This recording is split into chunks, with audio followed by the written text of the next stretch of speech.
Hello, everyone, and welcome to the Cinematic Schematic, the official podcast of the Cinematropolis.com, your home to thoughtful conversations on film.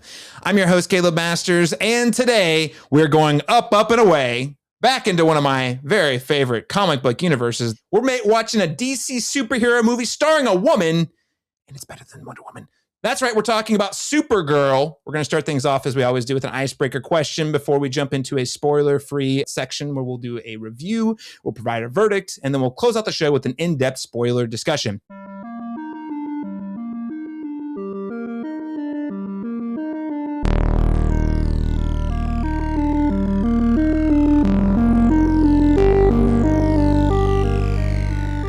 Joining me today is my co-host. I would say he's the crypto to my Supergirl or Superman, but let's be real. He's the real MVP here. Laron Chapman, award-winning Oklahoma filmmaker. Welcome back to the show, sir. Hey, glad to be here. Would you wear a cape? I do wear a cape, not in this present moment, but I do wear a cape. So yeah, it's not beneath me at all. Not beneath you. Okay, I just want to make sure if we're gonna do like the crypto superhero thing, I wasn't sure if you stuck to the Incredibles philosophy there of the no capes rule. Okay, very good, very good. Well, Laron, I love DC characters. I have read a lot of comics, but I would not call myself the foremost expert on things unless you're talking about the animated series from the 90s. I do have a lot of knowledge about those, but otherwise, I thought we should really bring on a couple people who know a lot more about this than we do. We'll bring back one of our foremost comic book experts. She's been on a number of episodes with us at this point. Most recently, The Bone Temple, one of my favorite movies of the year. Jada Merritt, filmmaker, DC comics aficionado. Welcome back to the show. Hi. Cheers. It's not alcoholic. Sorry, Kara, but here I am. There we go. We're past 25. Yay for waters. Yay. It's sparkling water, though, so, Brought to you by, I won't say the name so we don't get taken off of the air, but yes. Brought to you by Rinrift, right? Yeah. Rinrift, exactly. The superior sparkling water, for certain. Jada, do you wear cape? I'm going Edna Mode style, no cape. It's just there's too many ways it could be used against you, so not for me. I love it. Fun stuff. Yeah, for sure. I have this discussion with my wife, like the form versus function thing, and I kind of come down on the function part being the first. And I do feel like a cape, while it would look really cool, it might not always be practical. So I think that's a smart call. Very excited, though. We're also joined by another DC expert. And he and I go way back in the day. He is, again, an avid DC aficionado. He is also one of the foremost, greatest history teachers in the United States of America, or at least the history teachers I had. Take that, Doug Lebin. B3 History Studios on TikTok. Shawn Curtis. Shawn, welcome to the show. Yeah, take that, Doug Ledman. Also, Kroger sparkling water, because I'm way past the age of all of you. So there was a period in this podcast where we always drank on that when recording, and I think we're firmly past that era at this point. It's literally keeping me from turning to dust. Shawn, really excited to have you on. Again, you and I have gone way back. You were educating me, slipping me DC Comics way back in the day. I think, I was still in high school when Watchmen came out, and we had some really, at least educational conversations about that for my money. So, really glad that we could bring you on to talk about Supergirl. But before we get to any of that, listeners, viewers, we are now on YouTube.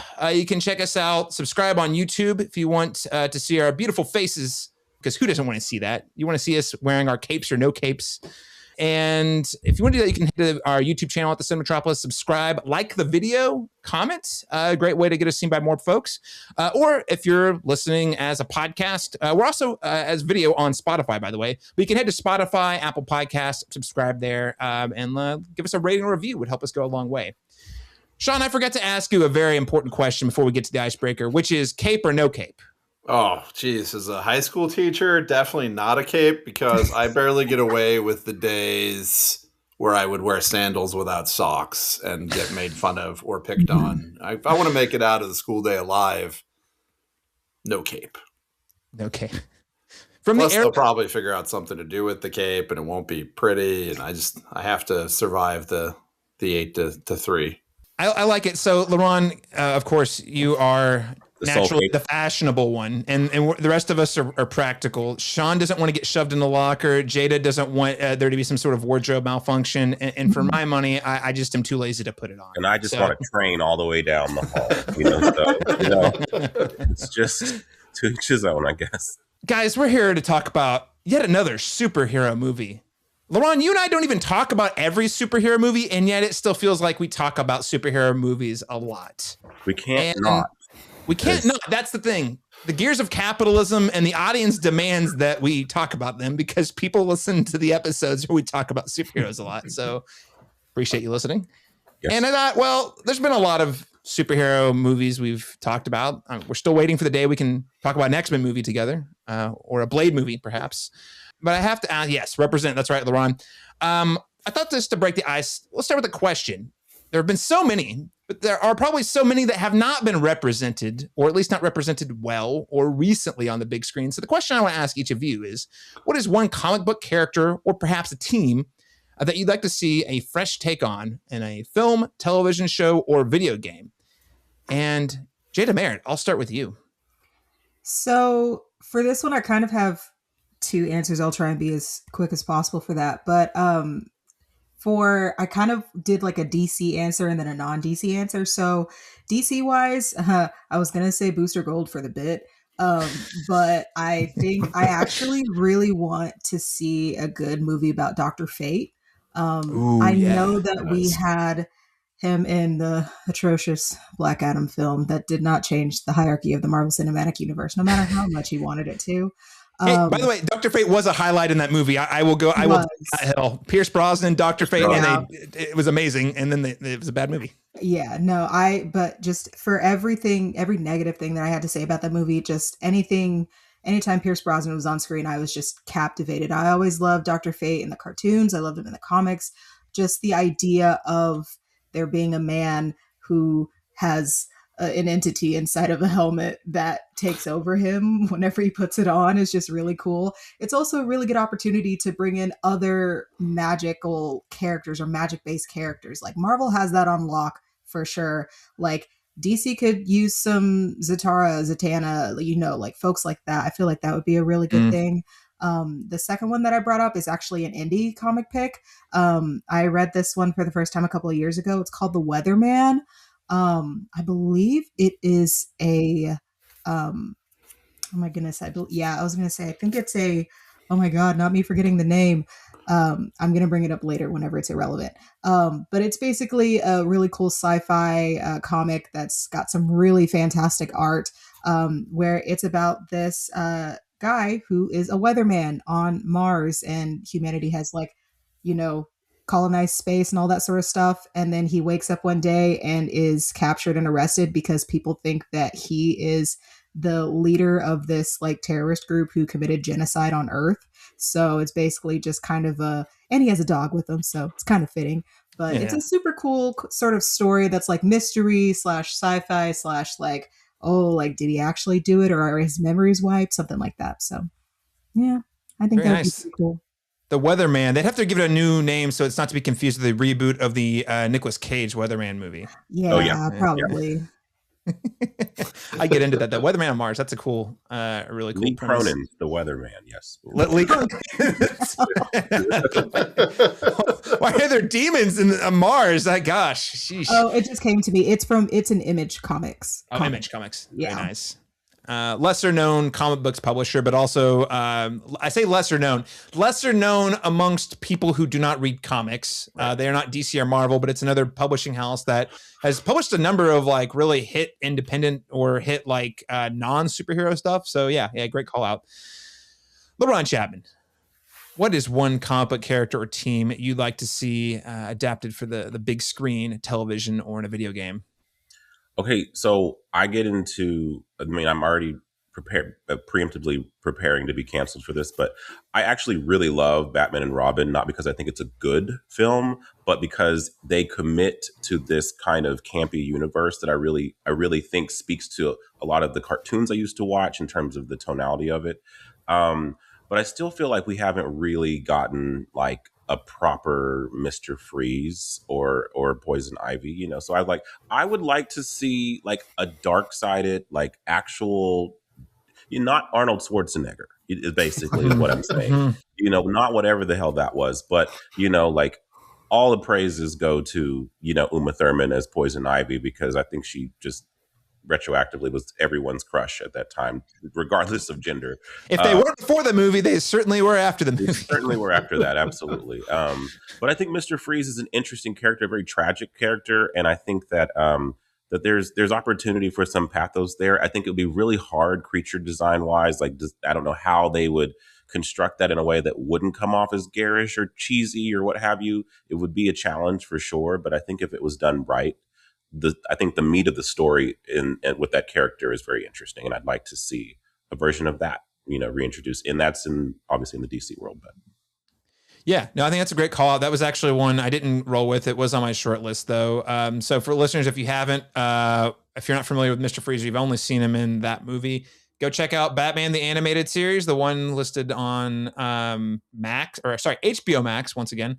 Heart of Ice under Batman and the Animated Series. You want to watch that one? Before the most recent, the Batman, my answer would have been the Penguin, you know, because I would have thought, there was an opportunity. I think at one point, was it Philip Seymour Hoffman was being touted as maybe a potential candidate for that. I think he would have been great in that character. But we've now gotten a really great Penguin and a television series along with it. So I've moved on to old Arnold, like trying to take the mantle from that particular one and see like what we could do. Because I think even in that really campy version of the movie, the story was still very compelling. His story was still very compelling. So, yeah, great pick, Mr. Freeze. Let's give him another. Let's give it another whirl, guys. I'm sure what we had Jim Carrey's The Riddler, and for what it was totally fine at the time. But then we later got Paul Dano's The Riddler and the Batman. And that was pretty exceptional stuff. So let's get that new take going. Shawn Curtis, what character you pick? I am old school Green Lantern fan since, childhood when we grew up with Super Friends. Green Lantern's always been my go-to. And so I'm super happy about the Lanterns TV show because Jon Stewart is finally going to get his moment to shine, hopefully, crossing fingers, because I've been, all through DCU, DCEU, all these iterations. Obviously, Green Lantern's been in DC prison because of Ryan Reynolds.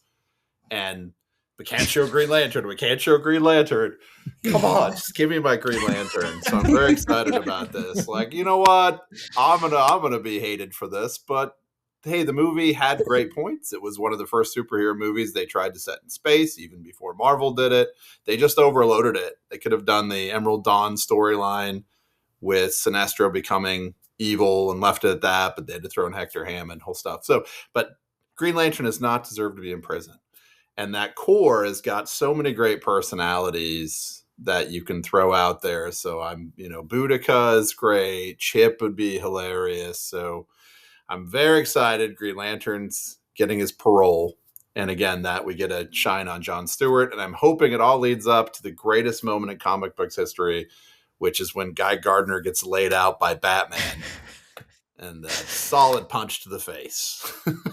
So everyone loves to see Guy Gardner get punched in the face. So for listeners who don't recall, Guy Gardner is the one that was featured in the most recent Superman. Nathan Fillion's playing him. So I'm hoping that when this all comes to head, the whole point of all of James Gunn's universe is that Guy Gardner gets punched out in the the only reason he made spaceship. Yes. I do think scene of all James Gunn's universe. And Nathan Fillion is Guy Gardner's inspired casting, and I know he is going to show up in the new Lanterns TV show. So, Shawn, I'm crossing all the fingers. I really hope this Lanterns show is good. I will say the first trailer, I was like, oh. Second trailer, I was like, oh. That said, I go to bat for Damon Lindelof 5 out of 7 days a week, and that's tough for me. Our age-old fight over the end of Lost will always permeate our relationship. Terry McGinnis, Batman Beyond. Again, I am a millennial through and through. I love Batman the animated series. I've already mentioned that. The follow-up series, Batman Beyond, which is when you think about it in the context, is a wild follow-up series. You're like, oh, we're gonna have an old school timey Batman movie that's set in this like weird noir universe where they're still driving like old cars and like using Tommy guns and stuff.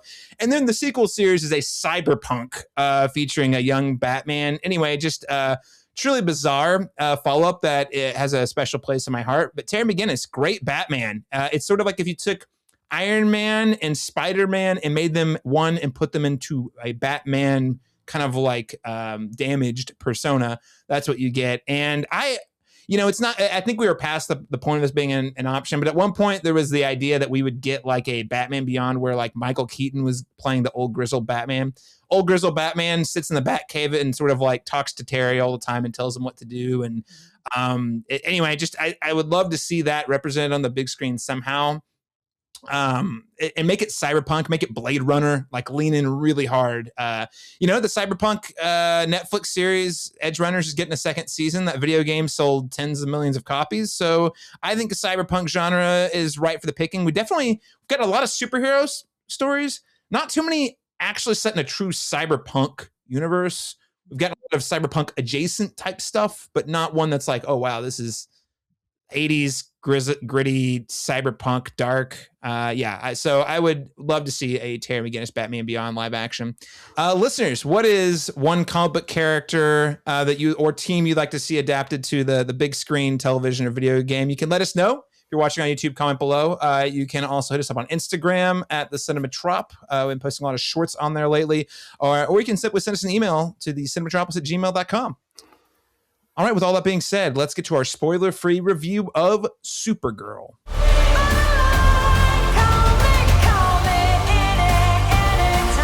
According to IMDb, Supergirl is described as Kara Zor-El, aka Supergirl, joins forces with an unlikely companion on an interstellar journey of vengeance and justice when an unexpected adversary strikes too close to home.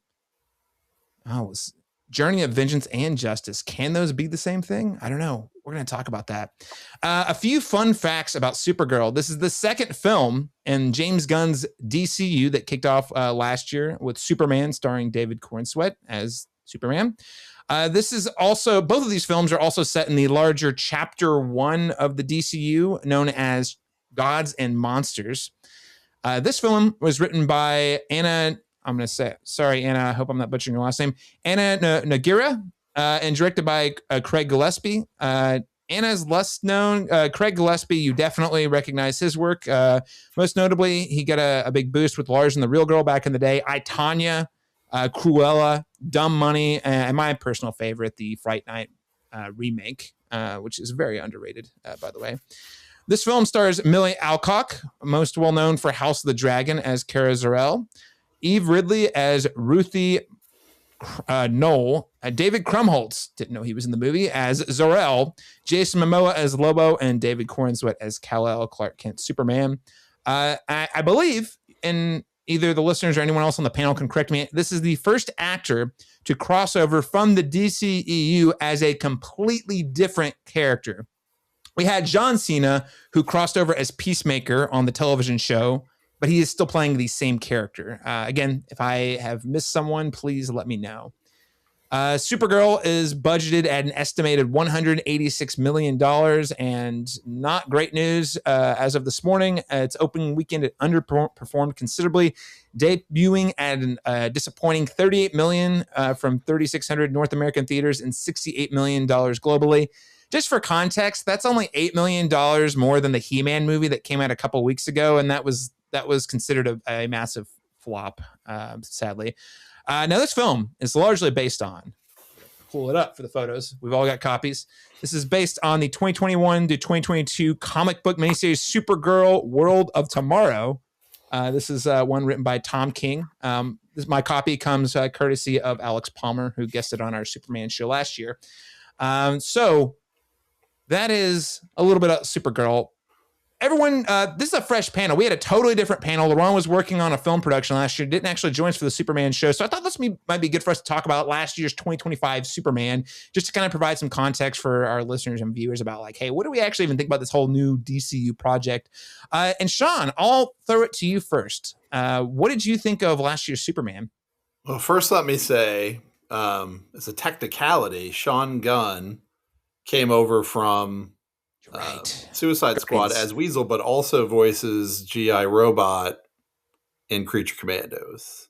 So theoretically, but he's also in Suicide Squad, right? Right. As one, but he was Weasel and then came as Weasel, but he also does G.I. Robot. So I mean, it's a technicality because it's voiceover work, but it's all tying together, right? Because he would play G.I. Robot if G.I. Robot ever became, because that's what James Gunn said. But anyway, I really liked last year's Superman for a lot of different reasons. I mean, they always talk about, like SNL, the best cast is the one you were a teenager with. And for me, Christopher Reeve was my Superman that I grew up with. When I was a kid, went to the drive-in movie theater and saw him in 1, 2, and 3. The best part of that was Richard Pryor. And 4 too, But he was like an aw shucks, optimistic, the world is okay, kind of a naive optimism. And then you really saw that on Tom Welling in Smallville too. And so this kind of, for me, played into what I grew up with Superman being. And I really liked that message about that. I thought the side characters were super fleshed out. Jimmy Olsen, hilarious what they did with Jimmy Olsen. I thought the Lex was a super good Lex. Just all around, I thought it had a great message. I thought it was timely in the sense of impending genocides and where Superman would take a side, which always leads me back to my favorite kind of one-off, which is Red Son. What if Superman had fallen into the Soviet Union instead of the United States? And, that kind of So I guess overall, it really plays into a really great message of nurture versus nature, which I thought was good. And I thought also played in Supergirl and two different kind of mirroring of each other. So I liked it. Mm-hmm. Very nice. All right. So Shawn comes down pretty warm on last year's Superman. Jada, what did you think of Superman? It's probably in my top 10 favorite movies of last year, truthfully. Just because there are a few like superhero movie moments that I starkly remember from like being really, really small, like single digit days. One of them was Tobey Maguire's Spider-Man. Another one was Halle Berry's Catwoman. Oh no. And then another one is actually Brandon Routh's Superman. That Superman Returns is the first Superman movie that I watched because it was on TV. I just distinctly remember seeing like the bullet like go to his eye and then like crumple, and just that was just so cool to me. Obviously, I later on watched the Christopher Reeve films, but I really think that that film last year really lit up a spark of hope in me that I hadn't really had previously, just because the world is so bleak and dark right now, even with all of the, entertainment that we have, and, the good things also come with the bad. But I think that last year's film, because a lot of the superhero films that we're getting nowadays, like, it's cool to be snarky, to be dark, to be quippy, to be cynical, to be very negative. That is kind of the first one where I sort of saw Kal-El, Clark Kent, as someone who says, no, being kind is the way to go, even if everyone else is telling you like, no, you should be cynical, or no, you should expect bad things. I just found it really emotionally moving for me that he was just like, no, being compassionate is what makes us human. Being kind is what makes us human. And I just love that. Also, Rachel Brosnahan, her Lois Lane is so great. So good. Her pushing him, her interviewing him, and just being like, hey, you want to tell me about this? Just that whole scene. One of the best scenes is, top 10 movies, also my top 10, but also that scene in particular was such an incredible, like, just Superman scene that I think played really well on the big screen. And also kind of helped people who maybe have been, historically, I think a lot of people are skeptical of Superman because he's too boring. I think kind of like walking people through like what it is about Superman that actually is really interesting and compelling, all in like one just simple scene between the two of them was really well done. Anyway, I didn't mean to cut you off, but yeah, A+. Mm-hmm. Yeah. Ron Chapman, what did you think of Superman? Yeah, I was also actually a big fan of it. I think it kind of accomplishes a couple of things. I think Jada, you kind of alluded to it. This idea of hope and the way that but I think it's working both within the context of the narrative, but also just in society, in our world. Like it kind of has, and I think the best cinema has the ability to to kind of penetrate that wall between those two. And I felt like it did a really good job of kind of reinstating again what this character is always was meant to represent. And which is interesting is that any criticism that the film got was that he was doing exactly what this character, you know what I mean, always kind of stood for. I thought that the optimistic aspect, the aspirational aspect of it was very refreshing in a world of cynicism, and I felt like it managed to talk about a lot of very timely things in a very topical way. So provided a lot of great social commentary.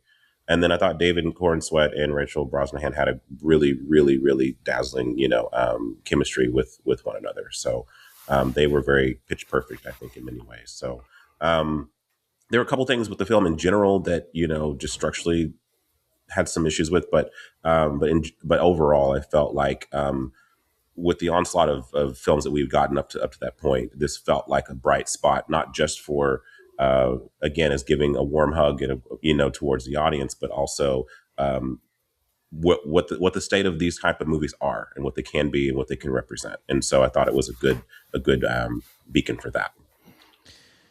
Yeah, I think, Laron, something you and I have talked about on this podcast a lot, both within the context of superhero movies, but just in terms of cinema in general. It is a movie that is very earnest. It is unapologetic about what it is about, and it feels that very strongly.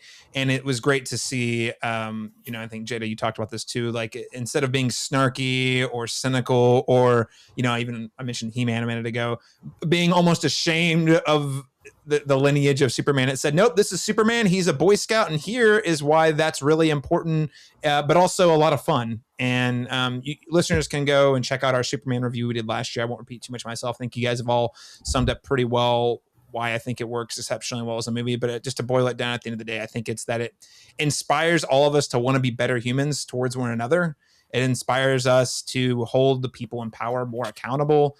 And it also inspires us, hopefully, to imagine what could a better world look like if we're all able to treat ourselves with some empathy and compassion versus sort of vengeance and doubt, I would say. And also, as a huge fan of the character Lex Luthor, also big Smallville head here, I thought Nicholas Hoult did an incredible job as Lex. And they finally got a movie. Sorry, Shawn, not to knock the Christopher Reeves movies, but because they're not bad, but the dynamic I grew up with in the animated series between the two of them, this character who represents salty their farm boy who just happens to have this incredible power butting up against this billionaire who is actively trying to control everything. I thought the way they were able to really dig into like what is it about both of those characters that makes them tick and make them compelling foils to one another. I thought it did that exceptionally well as well. Yeah, I mean, you all grew up in the era after the comics changed Lex, right? From being the Gene Hackman-y type Lex to the Nicholas Hoult type Lex. So yeah, everybody did. Kevin Spacey, kind of a good job when he did his in Superman Returns. But yeah, for me too, and a bigger cinematic impact, it's one of the things I think when I think back to why I didn't like One Battle After Another, which is probably a terrible take because it's Best Picture. The optimism, the hope that movie, that Superman gave me was kind of wrecked by One Battle After Another, where at the end of One Battle After Another, I thought Paul Thomas Anderson was basically telling me there is no hope.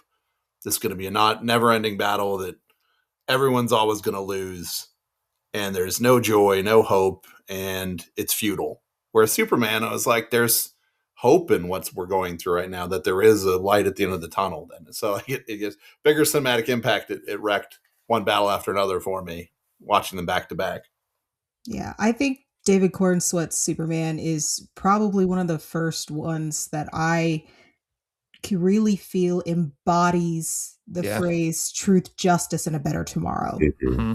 So just because, just everything that he does, saving squirrels, talking back to dictators, all that sort of stuff. I just feel like he truthfully, everything that he does is for not just his betterment, but for the betterment of everyone around him. And he's doing it like is clearly coming from a place of conviction. He's doing it because he thinks it's the right thing, not Mhm. because it's the smart thing, which of course is a thing that often bites him in the butt, but that is also what makes him so endearing and powerful as an icon, an image, and an aspirational figure. Yeah, I think And he did it. there are times whenever that's challenged, where some of his actions are challenged by Rachel Brosnahan's character, or Lois Lane in the story. Mhm. And first he of course fights against that, but then he evolves into kind of an understanding of that. But that also shows his conviction, his ability to evolve and grow when challenged with something maybe he's doing that is actually not doing what he thinks it is. And so I found that. A notable thing that it's something we don't see enough of in the world right now, holding yourself accountable and actually holding yourself accountable and not apologizing and then going back to what you did, but actually taking what you learned and using that and applying that moving forward. So Well, that's Superman last year, 2025. Sounds like we're all pretty big fans of that movie. It also cracked my top 10, Jada. So I think it's a great film. I think it's going to go down as one of the great superhero films when we look back, 30 years from now in terms of like superhero canon. I think that Superman 2025 will definitely be among those. But we're here to talk about Supergirl. We're all coming hot. We're riding high. We're saying, man, that Superman movie last year was pretty good. Milly Alcock shows up in a cameo at the end of Superman's, and when I saw her in that film, I was like, oh man, she looks like she might be pretty good. And here we are with Supergirl. And I'll start with you, Laron Chapman. What did you think of Supergirl? It's a bit of a mess for me. The good news is it's not 2.5 hours long, so it doesn't. I think it's just under 2 hours, so it doesn't run the risk of being overly bloated. As sometimes these can be. I think that Milly Alcock had a real presence and charisma, in the role. What I did really like about this is it has this kind of grungy, like kind of a scrappy charm to it. Kind of really reminded me a lot of some of the world building and aesthetic within one of my favorite movies, The Fifth Element. It kind of has that kind of world building, that kind of unit, especially with the creature designs that you kind of see throughout it. My central problem with it is that I felt like the central narrative here was just so rudimentary to the point where I was like, this is so slight that it almost can't by design have like a huge lasting impact because it doesn't feel like it has any super grand ambitions with it. So I found it like I have many of these movies over the years, like serviceably entertaining, but ultimately kind of forgettable. But I did really love the needle drops because most of those songs are in my playlist. So, but yeah, very nice. So, yeah, you're the first person I've heard on the internet say they liked the needle drops. So congratulations, Ron Chapman. I appreciate you. Shawn Curtis, what did you think of Supergirl and the needle drops? Yeah, so when I first went in, I was worried as a DC fan because I do like what James Gunn is doing, which is taking kind of these newer versions of characters from the newer books, whereas we've seen, Batman, origin story. We've seen his parents get killed so many times because they have to reintroduce generations to these characters. So we see the same story repeatedly. And so I like that James Gunn is reaching out and like, we're going to go with these books from the 90s and the 2000s, the Jeff Johns era stuff. But it also worries me because is he going to leave behind a lot of audience to fan service, those of us who love the books? And I never thought Krem was a very strong villain in the comic book either. And I was like, I wonder how they're going to flesh that out. So I was worried. That being said, I thought it was a pretty solid effort and to get with the material. My biggest problems with it off the bat were, again, I said sound mixing seemed weird. And I don't know if that was just that I wasn't at IMAX. Like it seemed muted.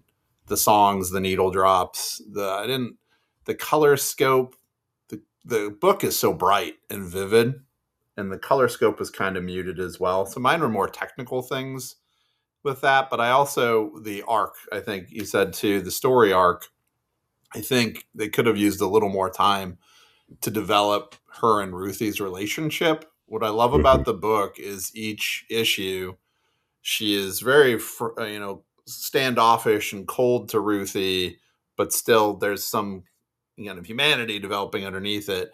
And then as they go along, they learn to develop together and develop that kind of you rely on me, I rely on you relationship. And it's from Ruthie's point of view, which obviously they couldn't do in the film either, which is interesting. So I think they could have spent a little more time developing them coming together as friends. It felt a little rushed.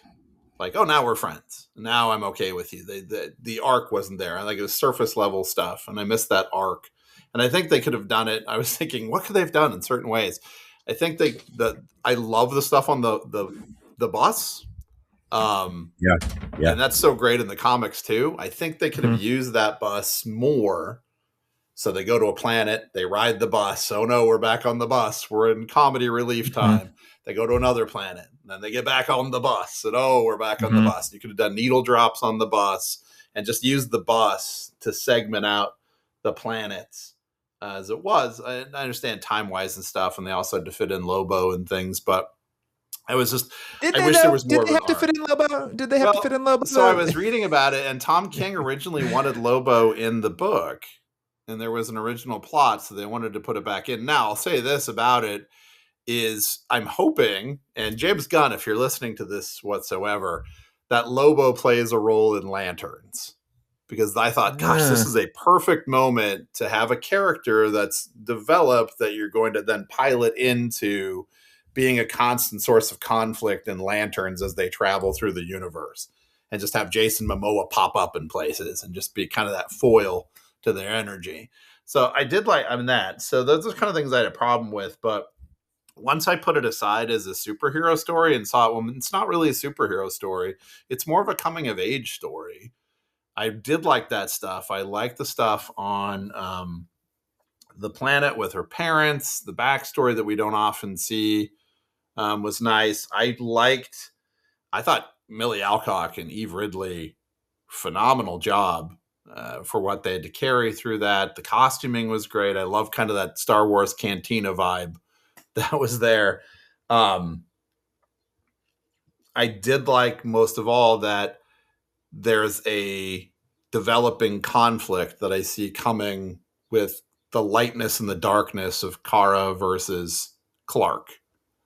What she's willing to do versus what he's willing to do. And I think in the future that may come to some sort of head, which again goes back to my thoughts on why this is really a story about nature versus nurture and the kind of things that we do to deal with our processes. So I did like that. I like what she did versus what he did. I like that they kept interjecting him into that.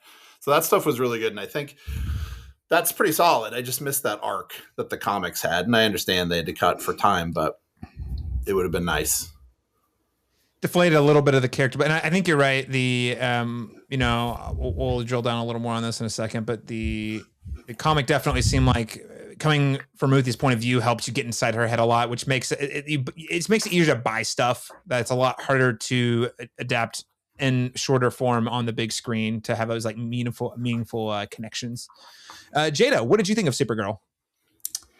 Okay, I have quite a few complicated thoughts on this. So overall, the movie's okay. It's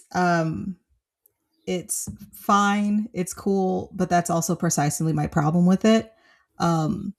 Just because it's, technically it's really great. There are some really great choreographed fight scenes and stunt sequences in this film. Like really wonderful action sequences. Milly Alcock, obviously, absolutely fantastic. I really don't think there's a better version of this version of Kara, because there have been previous ones before. Everyone likes to trash on Melissa Benoist for the Supergirl show, but I'm like, that's kind of a different era of what they thought Supergirl was. For this version, I think she's absolutely perfect. The rest of the movie is kind of bland in comparison. Like, they take a lot of concepts and a lot of sort of story points, and then they don't go any deeper than just the introduction and then move on. Introduction, move on. It's just really more disappointing than anything for me. And then, not to knock on the writer, but this is her very first feature film ever that she wrote. which I think is kind of a detriment. I did read an Entertainment Weekly article that she wrote where a lot of her explanations for why she changed certain things from the comic is just like, I don't really know how we could explain that. It's just, I feel like this wouldn't really make sense. And I'm like, you're writing a film about a girl who can shoot lasers out of her eyes. You don't need to explain anything. Like, what? What are you talking about? It's just, I don't know. I think it's really sort of a sign of just more of an overarching problem in the superhero genre in general, especially where women are concerned, where they don't want to take risks for fear of alienating their audiences. We can talk more about that in a bit, but another thing I did like, I think the best portions of this film are the stuff on Krypton and Argo City. Like Krypton, I think more than ever has felt like a real civilization with cultures and customs, and they use a lot more of their language. Shout out to David and Jesse Peterson, who invented the language and were consultants on this film. As a linguist, I just had to do it. I really loved seeing all of the Kryptonian scenes. That was wonderful. Obviously, seeing David Cornsweet just kind of pop in every once in a while. I loved that. I thought it was just going to be a quick, like, oh, he shows up on video. Oh, that's it. No more in the movie. But I really liked that. But I think overall, I'm just kind of disappointed with everything, especially with Krem. Just the changes. We can talk more about that in spoilers, but I have a lot of issues with that. Yeah, I think I'm coming down somewhere between Laron and you, Jada, which is, I think this is a pretty mid movie, to use the mid, as the kids say these days. Let me start with what I appreciated. And you guys have all, I think, already said iterations of this. Number one, the big one's Milly Alcock. I think she's outstanding. I think she personifies the role. I feel like she's an edgier version of Supergirl, but she's also very young. And it's very distinct. I think Shawn, as your outline, is distinctly different from David Cornsweet's Superman, which leads right to the second thing I really like about this movie is in no way trying to rehash Superman. This is a very different kind of story. It's not on Earth. It's in space. It is an origin story of sorts, but it's nothing like the problems that Kara has to deal with are so much different than the sort of crises Clark has to deal with. Kara actually experienced Krypton. There's a real loss there. She does not have a home. She lived in that home for a while. Clark's an orphan, where it's like an abstract idea, which is also sad in its own way, but it's a very different sort of demon that she's having to wrestle. So number two, yeah, it is very distinct from Superman, which is really nice. We're not just seeing a rehash of the same characters, same ideas that we saw last year. And then number three is those core themes. I think there's this idea of like managing your demons that I think Kara embodies really well. She's still carrying around the scars of like, I lived on Krypton. I had a family. I saw them all die as I got shot off to Earth, not knowing where I was going, that sort of thing. And throughout the movie, and we'll get to it in spoilers for sure, we see her sort of, the alcoholism is sort of like a way for her to hide from said demon. But I also don't think that the movie by the end is like, yep, you can vanquish your demons. It's easy. Once you're done, move on with your life. You're good to go. It's really more about like, okay, this is the thing I have to wrestle with. How do I live by these values I know are true while also still having to deal with the fact that there's these things that I am personally struggling with or I'm angry about or what have you. So I saw it, instead of a story more about vanquishing demons, as more as managing demons, which I think for most adults at least is probably going to be a lot more relatable than just simply it's a one and done. So those are the things I really liked about the film. Outside of those things, everything here films pretty standard and formulaic in terms of like a superhero genre. It is a coming of age story, but we've seen coming of age stories in superheroes, big screen superhero stories before, and I don't think it's doing anything exceptionally well on that front. The CG has all the same problems as superhero movies, including very bad CG. I did really appreciate the practical makeups effects. We had a lot of aliens that in a lot of other movies would probably have just been completely CG. So I did appreciate the elements of this that were done practically, because I thought it looked really good, but just a lot of very bland art direction in places. I felt like it was very middle of the road in pretty much every other aspect of the film, outside of what I mentioned. And in 2026, I just don't know if that's acceptable anymore. Like it's the most offensive thing you can do is be boring. And I think this movie teeters on, yeah, there's some cool stuff here, some cool ideas, but the way it's all executed and done feels very, just kind of gets going through the motions. And I just don't know that, we've seen so many superhero movies that really holds up. And for a character like Supergirl that I love, and really value the fact that she got her own movie finally, it is like Jada said, kind of a bit of a disappointment on that regard. Let me jump in too. Yeah. Sorry, and I want to defend the needle drop as well. I'm going to side with the needle drop too, because everything I was reading online was like James Gunn has his hands on this, and he James Gunned it up, and it's got these James Gunn moments. But I love the needle drop precisely because it goes against. I know James Gunn had his hand on the soundtrack, and James Gunn is going to come in. He's going to come in with Beastie Boys Sabotage. He's going to come in with those big rock songs, and instead came in with this acoustic version of The Middle. I think that's beautiful. And I think if Marvel wants to stand in solidarity to really put down the online anger, they should go back, re-edit all what they've got on print right now for Spider-Man and take out all like needle drop rock songs and just put in Lilith Fair soundtrack songs and make their heads explode. I think that's what it was. It wasn't that it's like the music was so like the antithesis of what I would think would be in this kind of movie. So that it was kind of refreshing to see something different. I was like, this doesn't feel not connected to like maybe like what she would listen to, like because a lot of them were super femme songs, so and I was like, oh, this is like my like feel good playlist or my sads playlist, like on the like my melancholy playlist, I should say. And I was like, so that feels that was kind of refreshing that we didn't get these obvious like you said, it's like not just Captain Marvel playing "I'm Just a Girl." Yeah, right, exactly. So that they felt or kind the of first Suicide Squad, where it's just needle drops all the way down. Talking about how I'm a bad guy. Ugh, jeez. Exactly. No, okay, that's a fair point. I actually didn't. Oh, go ahead. I would have needle dropped in Lauryn Hill's Jerusalem and just called it a day. I honestly didn't feel that strong about the needle drops either way. It is a thing we've seen done before, especially by James Gunn. But I think it's also worth calling out. This is a Craig Gillespie film. Craig Gillespie, also a big fan of the needle drops. Go watch Titania. Go watch. I mean, Cruella has so many needle drops. Dumb Money. I like all those movies, by the way. But he is very much a needle dropper in every sense of the word in all of his films. And I usually don't mind it. And I thought it was totally fine here. Yeah. It's not really novel, but I think you're right. The choices are probably the more novel component here, just to call out. Now, Jada, you have, you went up to me and Shawn here. You've got the deluxe edition of the comic, that this film is based on. And maybe you could elaborate here for us and then Shawn kind of chime in. But like Jada, how well do you think this movie adapts said comics, Supergirl, Woman of Tomorrow?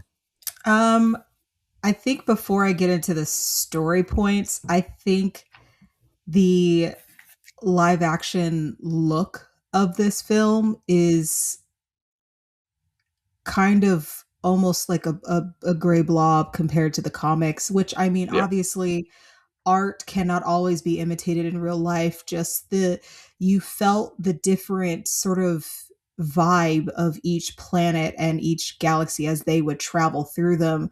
I don't know if it was an art direction issue, if it was a coloring issue or a DP issue or what, I don't know, which I don't think it was the DP because it was Rob Hardy who did Mission Impossible Fallout, Annihilation, and Ex Machina. All three of those films are beautiful. I'm like, what happened with this? And he's working on Clayface, which is coming out later this year. So I'm just kind of like, what happened with that? But I think that's my biggest like, oh, this is like really different. Story-wise, I think it has the bare bones of the comic itself, still follows kind of the same storyline. One thing I do like that's a change from the comic, which Caleb, you already mentioned, is that Kara narrates her own story here. Because all throughout Woman of Tomorrow, it's Ruthie telling her story. She is telling us these things secondhand. And while we're seeing them, it's not actually from Kara's perspective. I also really don't think that it has kind of the same emotional gut punch that the comic has, just because, I mean, we do get to spend a little bit more time with the characters, which is strange to say for a book versus a movie, which has a set amount of time. Books you can take as long as you want with them. There's also just, the logistical differences in the comics. Everything happens over the course of a few months and then later on years. Whereas in the movie, there's a sense of urgency where they're like, no, you have 3 days, 3 days and that's it. And then Krem's origin story, I just don't agree with the change that they made. He was such a throwaway villain. I forgot to mention that he was also a huge downer on this movie because he's so forgettable.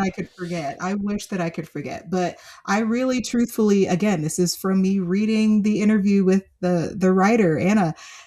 She just added on because in the comics, he is basically a participant in a genocide on a planet called Koron. And she's like, oh, well, I don't think that really works because it happened so long ago. It's not really going to work with this story.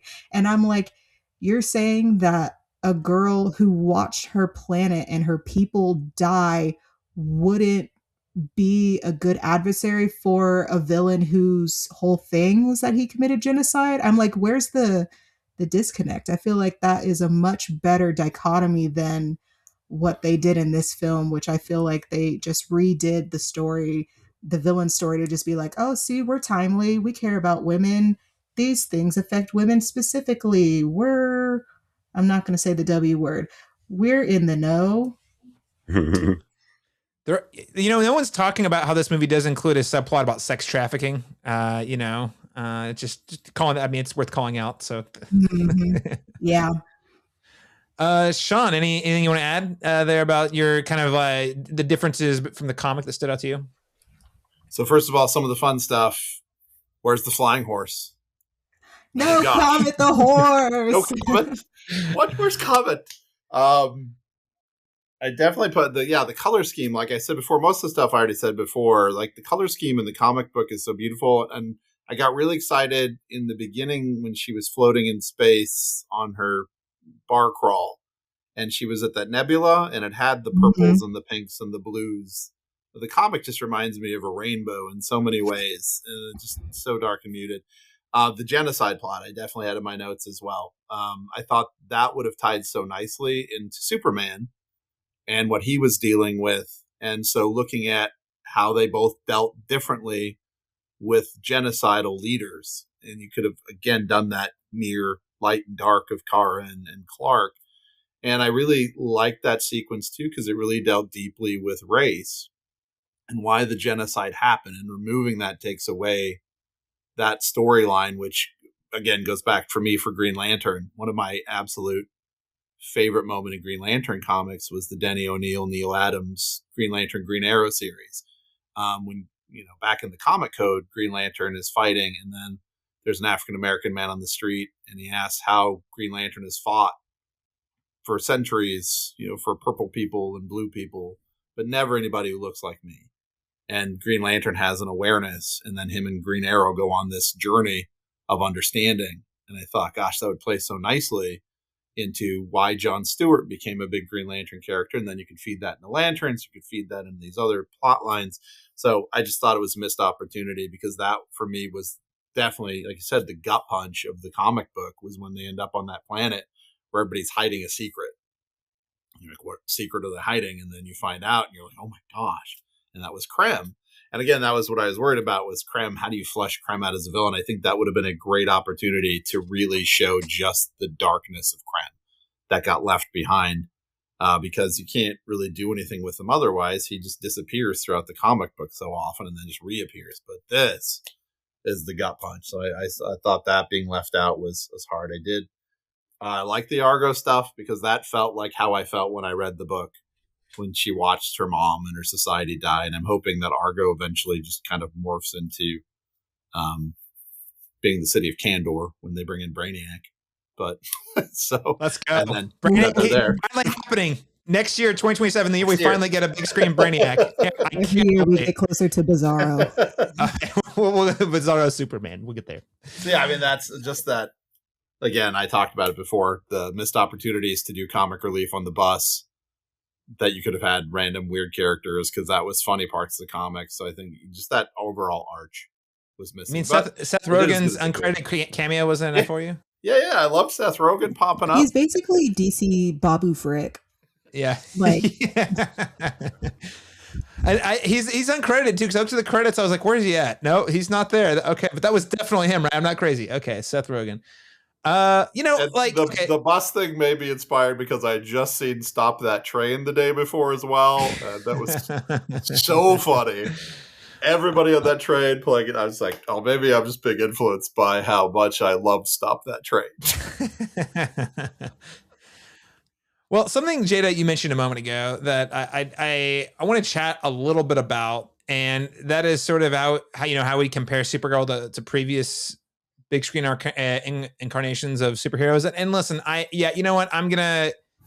This might be risky coming from me. I do want to talk about the gender component here a little bit, because I was going in this movie talking to my wife, and she's like, I just want a good superhero movie about a woman that I like really love. And this sadly was not that movie for either of us. And it's just interesting because I think you're totally right there. When it comes to putting women at the forefront, they play it very safe.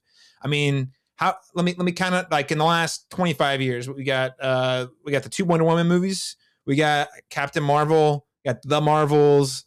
I guess Catwoman. Yeah, that's what, like, how many, there's not really, what am I missing? Madam Web. Wakanda Forever. See, okay, that is technically correct, but do you think they were marketing it on the fact that it was a woman Black Panther? I honestly don't remember, because I don't think they were. I don't think they did until after the film came out, because I think they wanted to keep it a secret, which that's the worst kept secret of all time. Yes, yeah. Just to be very clear, that is definitely a movie starring a woman as Black Panther. But I just remember going in, it was the fact that Black Widow. Black Widow. Yeah. Madam Web. No. That doesn't count. That's not. That's not. No. Oof. Harley Quinn, the Harley Quinn film. Harley Quinn movie, yes. That's a good. Birds of Prey. That's a good example. Yeah. That's a good example. There are, and that obviously would have done better too had it not been COVID, right? I mean, right. Yeah. Had the unfortunate thing of coming out right at COVID. It was the same with Black Widow. I'm pretty sure, if I'm not mistaken, that went straight to Disney Plus or whatever. So, and that was definitely Marvel's biggest ace in the hole. And that was, if they had released that in, say, 2018, that thing would have made bukus of dollars, and they held it until after Avengers Endgame for some reason. And to your point, though, I do think that the very few comic book movies we have starring women characters have not been, there have been less risks. And frankly, I'm going to say it, most of them are bad, and I don't like saying that.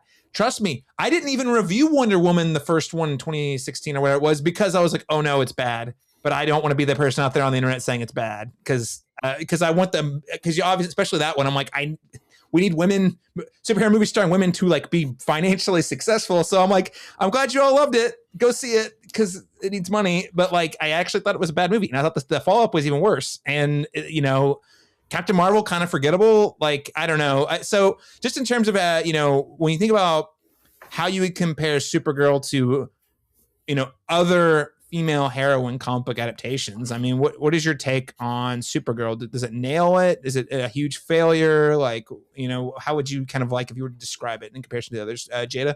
I mean, truthfully, it's somewhere in the upper middle for me, but that's not saying much considering the roster that we just went through.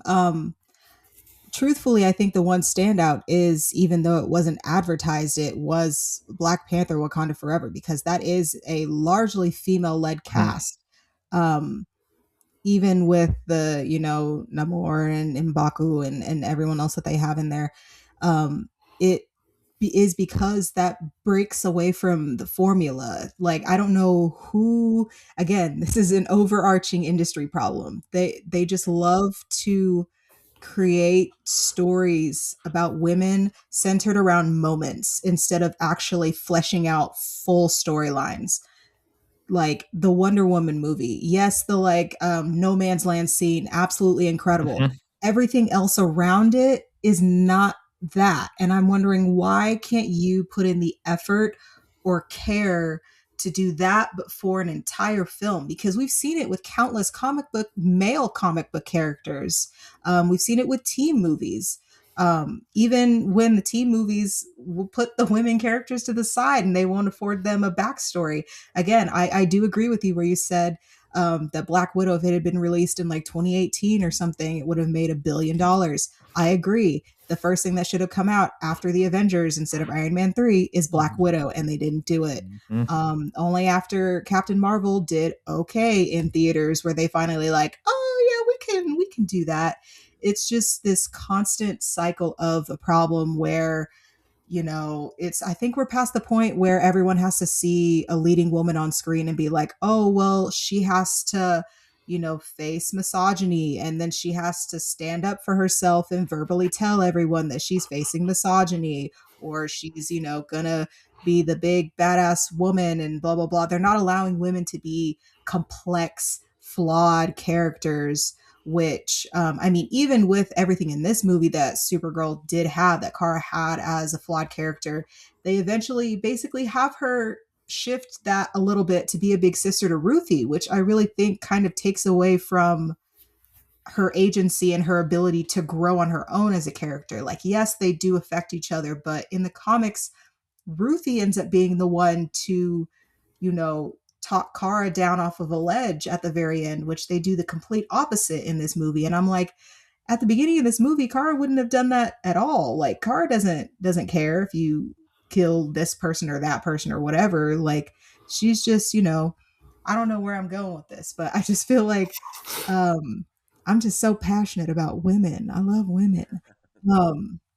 It just seems I hear what you're saying. It feels like they're getting like the short end of the stick, right? You know what I mean? Like there's dozens of examples of male characters being able to just present them as male. It's not as if every male superhero is like, I need to be masculine man to go win bread. You know, because that's why, you know, you're. I mean, if I'm understanding you, that's kind of like, it feels like we fall when it comes to women superheroes, when they are even allowed to take on a lead role, they fall back on obvious tropes about women and leading roles. Yeah, they're always a caretaker, or they have to save dozens or hundreds of damsels in distress. They have to fight a man who disrespects women. The whole thing, Dar-Ben in Captain Marvel, his whole thing was that he was so like antagonistic and very much looked down on Captain Marvel all the time. And then her big moment was her standing up and defeating him in battle. And I'm like, why? We don't have to do this. If you put up the attention to detail, the writing, just everything top to bottom between Supergirl and Superman, it is extremely obvious which character received more love and respect. And it's not just because of the iconicity of Superman himself. You could argue this with Batman and Batgirl. Batgirl's got shelled for a tax write-off. If they had done that for Robin, if they had done that for Nightwing, if they had done that for literally any other male DC character, that would not have happened. I guarantee it. Yeah. So, or at least the males on the internet would have been very loud about it. There would have been some more pushback. What? There's a reason that hashtag Restore the Snyderverse is still trending 6 years after those movies came out. Goodness. Come on. So disappointment on that side of things. Laron, anything you want to add about, you know, how you would compare Supergirl to other superhero films, specifically from like the DCU or DC universe? Well, I feel like there's a blueprint out even outside, if you take it outside of the comic book universe. Like, I mean, one of our favorite iconic heroines on screen in the last, I guess now it'd be about 15 years, is like Furiosa. You know, like, here's a compelling female character in a very ultra masculine world that is given her own agency, given her own complications, given her own trauma, given her, you know, so there's things to draw upon, even if it's not necessarily specifically within the text of DC or Marvel. But yeah, I mean, I feel like this movie, I mean, the universe itself, like the world itself, I can't speak to the look of it, the aesthetic that you all have brought up, you know, in the comics, but I think that there is kind of a tactileness to it. Like I mentioned, like it does remind me a lot of The Fifth Element in many ways. Um, and I like that aspect of it, but I also felt like I agree with it. There's a drabness to that can get very monotonous over time. Like if this is what we're sticking with, you know what I mean? Like it's like, again, it's very garish to the eye and what have you. And but I feel like there was more interesting little tidbits or details within the world, these little snippets of interesting characters or interesting spaces in this world that we get. That none of that kind of attention to detail was in any of the actual baseline A story here, and that's unfortunate because I did feel like Milly Alcock was down to play, and she had again all the charisma, all the screen presence there to do that. But if you just have her flying around in circles, so to speak, you know what I mean? Like you can kind of see that they kind of missed a really great opportunity to flesh this out and to be a really good sophomore effort to the most recently successful Superman. Yeah. I think that's well said. Shawn, bring us home on this one. Any other thoughts about how you kind of compare this to some of the previous DC projects out there? Yeah, I'd say on that, I think from that perspective, I think they were trying to break the mold a little bit. And you can see kind of them pushing the edges. Like Kara is not doing traditional, what they would consider feminine roles in movies, right? She is dealing with her emotions by going out, fighting people, getting drunk, which they also do in Peacemaker. Clark is the staying at home. Hey, get in touch with your emotions. Don't you want to come home and talk it out? And so they kind of tried to break, like, she's not dealing with a relationship that you typically see in movies, right? So Love she's that. not like, do I have to be a superhero or do I have to be married? Those type of things. So she is out there alone. She's She doing just wants her her thing, dog back, processing, man. right? And they didn't do that, right? So that she has this kind of female-centered relationship that doesn't involve her thinking or talking about a relationship she's having back at home. So I think they definitely tried to do it, but it did feel weird when they brought Lobo in to save the day. Like, oh, right. They needed Lobo instead of Comet. That he basically replaced Comet in the movie, and it was like, it kind of undercuts what you were building. We got Lobo instead of the flying horse. Yes, I think we get the raw into the me, deal. And I remember thinking that in the movie, this kind of undercuts what they're getting at, which is this: she can do it. The world's looking at her, respecting her, and then Lobo comes to save the day. So I thought, strike. You almost did whiff. Well, it's twice. It happens in the mid climax when he shows up, and then in like the big climactic third. Well, I mean, we'll get more in spoilers, but like he shows up in the third act with a pretty prominent role too. So he is kind of essential to how the plot plays out. So I think that's worth calling out. Let's before we wrap up and get to verdicts, Lobo. Okay, so a little bit of context on Lobo. He's a character he is a product of 90s punk rock. I don't even know, punk rock aesthetic. He's big. He's extra machismo, jacked. He's anti-establishment. He says no to everyone. He's definitely a product of the time, I would say. Shawn, you're nodding your head. I mean, I can add more, but would you say that's an accurate description of Lobo? Absolutely. I think, he represents, I don't know, they were trying to interject fun in space. And like I said, I'm undecided about it. I mean, the feeling of him undercutting her was the thing that I felt most about it, was like, okay, well, if they're going to use him in the future, like I said, if they use him in the Lantern universe, which I think would be great. Anytime they go into space and Lobo just acts as the antagonist to everything and messes with their plans, great. You're interjecting him now to interject him later. I think that'd be amazing. What I did like about Jason Momoa playing Lobo is he was definitely having like the best time of his life. Oh, yeah. And I think for all the things people say about Masters of the Universe, the one thing I really loved about Masters of the Universe is you had these actors who have a lot of gravitas, right? Like Idris Elba and Alison Brie, and they were just having so much fun. Even Jared Leto was having so much fun. I hate to say it, Jared Leto was kind of awesome in that movie. And it I really came don't across on screen as these people are like, we know what this is, but man, we're having fun. And I really felt Jason Momoa was just in there like, I can't believe I'm going to be Lobo, and look at me. So that was He's like, thank you, James Gunn, for not firing me totally. I know I'm not Aquaman, but at least I get to be Lobo. I will say, I don't know if you guys remember, there was, because it was like, when James Gunn took over, there was all the meetings he was having with all the stars of the previous movie. Henry Cavill resulted in him leaving.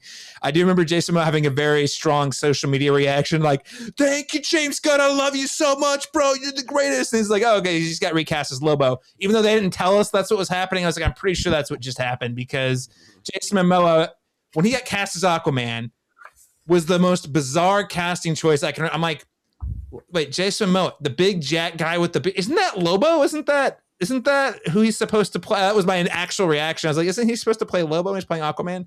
So him showing up as Lobo felt proper in that regard. I'm curious, Jada, what did you think of Jason Momoa as Lobo? Lobo is a very interesting character. He was created basically as like DC's sort of like snarky response to characters like the Punisher and Wolverine. Just, being all jacked and gruff and never really needing to answer to anyone. But who doesn't love a good bounty hunter? That's just this. I love a good wild card in a story, just, to mix it up a little bit. You never know what anyone's going to do. And then watching the main character's reactions to the wild card is even funnier. I really do enjoy Jason Momoa's time that he had on screen here. Although it really does seem like this is basically kind of a, hey, look, we got this character. Look out for him in future projects. Hey, look out for him later. You might see him again in a bit. Lobo will return in blank DC movie. I don't know. It's that kind of stuff. But I mean, it wasn't terrible. It wasn't bad. So yeah. Laron, as the least fluent in DC lore on the panel today, what did you think of Jason Momoa as Lobo? Look, I gotta be honest with you. I mean, I felt like this is my favorite part of the movie. Every time he was on screen, I was like, I'm having a blast every time he's here. But to everyone's point, I mean, I will definitely comes into question the utility of the character in the story. That was, or the lack of thereof. Like there didn't seem to be a real discernible purpose for him to be here, outside of reminding me that I was watching a much better movie than I thought it was going to. So it's like, okay, I'm having a good time again. Then he left, and I was like, oh yeah, this movie. Okay, so that's the thing, is like it served a function for me in terms of keeping me in it. Like bringing some levity to the project. But as maybe a distraction, like look over here, but I did feel like, the purpose of it did not feel organic to the story, even though I'm sure there's pinnings in there that will come up later. So. Yeah, I echo the sentiment with you. I think you guys nailed it. I really had a great time. I thought he was having a blast. I laughed. I chuckled. I had a big grin on my face every time he did anything. But I think he felt very shoehorned into the story, as it were. Does that mean he's a detractor? Well, on one hand, he is like one of the pluses of the movie. On the other hand, it just feels like when they were, I don't know at what point in the production, they're like, we got to get Lobo in here. But like, it felt like maybe when they were working on the script, they're like, this is missing something. We need something to like punch it up. And this is the answer. That's kind of what it felt like, because it did not feel super organic. Or like if you would cut him out, the actual plotting wouldn't change all that much. Her arc wouldn't change that much. But it was fun. Yeah, weird choice to use him as a Hail Mary at the end. Yeah. Yep. Yeah. Very. Well, what letter grade did we give Supergirl? And Jada, I'll start with you. Okay, listen, I know I've basically campaigned and talked shit this entire time. So I'm giving it an A+. I'm good. S tier. No, I'm gonna give it y'all are gonna be surprised. I'm gonna give it a B- with a demerit. A B- with a demerit. Okay. Yeah. So it's not quite C+ because it is, I think, watchable. Like I won't angrily turn it off whenever, if it ever comes on a TV. But I mean, I acknowledge my disappointment, but it is not a bad movie. It's just okay, middle of the road. Middle of the road. Okay. B- with a demerit. Shawn Curtis, what letter grade would you give Supergirl? So again, looking at it as a coming of age story that had superhero themes in it, knowing what they were trying to do, I definitely would give it a B. And I thought about it in terms of the 4 movies I watched last week, which were Death of Robin Hood, Stop That Train, Supergirl. What a triple feature. It was like a roller coaster of films for the week. It was maybe the lowest of the films I watched last week, just because I was so anticipating of it. But I definitely give it a B. I'm hoping for more in the future, how it ties in. I like, again, like I said, the light and dark aspect of it that sets up Clark and Kara's future relationship and future tensions. So as a world building piece and as a story building piece that's necessary to move forward, I give it a B. Give it a B. All right. Laron, Chapman?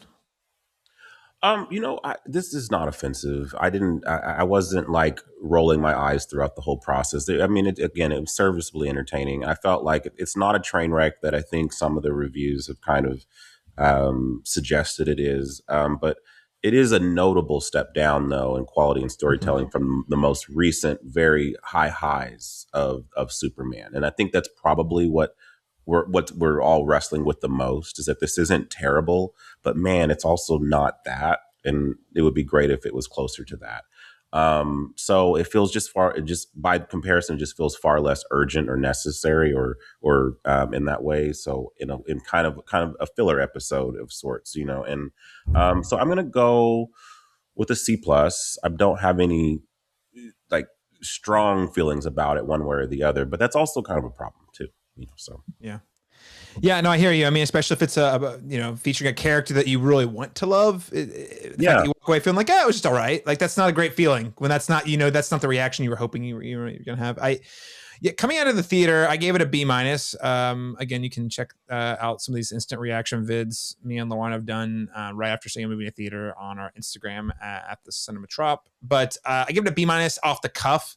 But after I've thought about it, I have cooled on it a little bit. So I'm going to go with a C plus. I think, again, I've already said it. I think Milly Alcock's amazing. I really do want to, I think Shawn, you nailed it. I really do want to see that relationship between her and Clark blossom into whatever positive or negative or tension-filled relationship it will on the big screen. I think there's a lot of potential there. And again, I liked the more practical sides, practical elements of the set, production design, makeup, and all of that. And the movie's got some cool themes that we're going to talk about whether it lands those effectively in the spoiler section. Those are all positives, but at the end of the day, Laron, I think you nailed it. Superman was a great superhero movie. It's one I've watched probably like 6 times because I watched it multiple times in theaters. I bought the Blu-ray, 4K Blu-ray. I've watched it a couple times at home, or at least had it on while I'm doing things around the house. That's a great film. And this is an okay film. And it does feel very like MCU Phase 2. If you're thinking of Superman as Iron Man 1, where you're like, whoa, blow my socks off. That's a great movie. It did fresh things.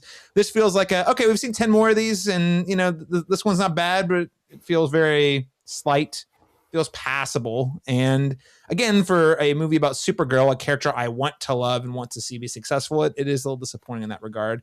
But I do recommend people see it. I think you see it if you want to see more women in these types of roles on the big screen. I think you see it if you want to see Milly Alcock.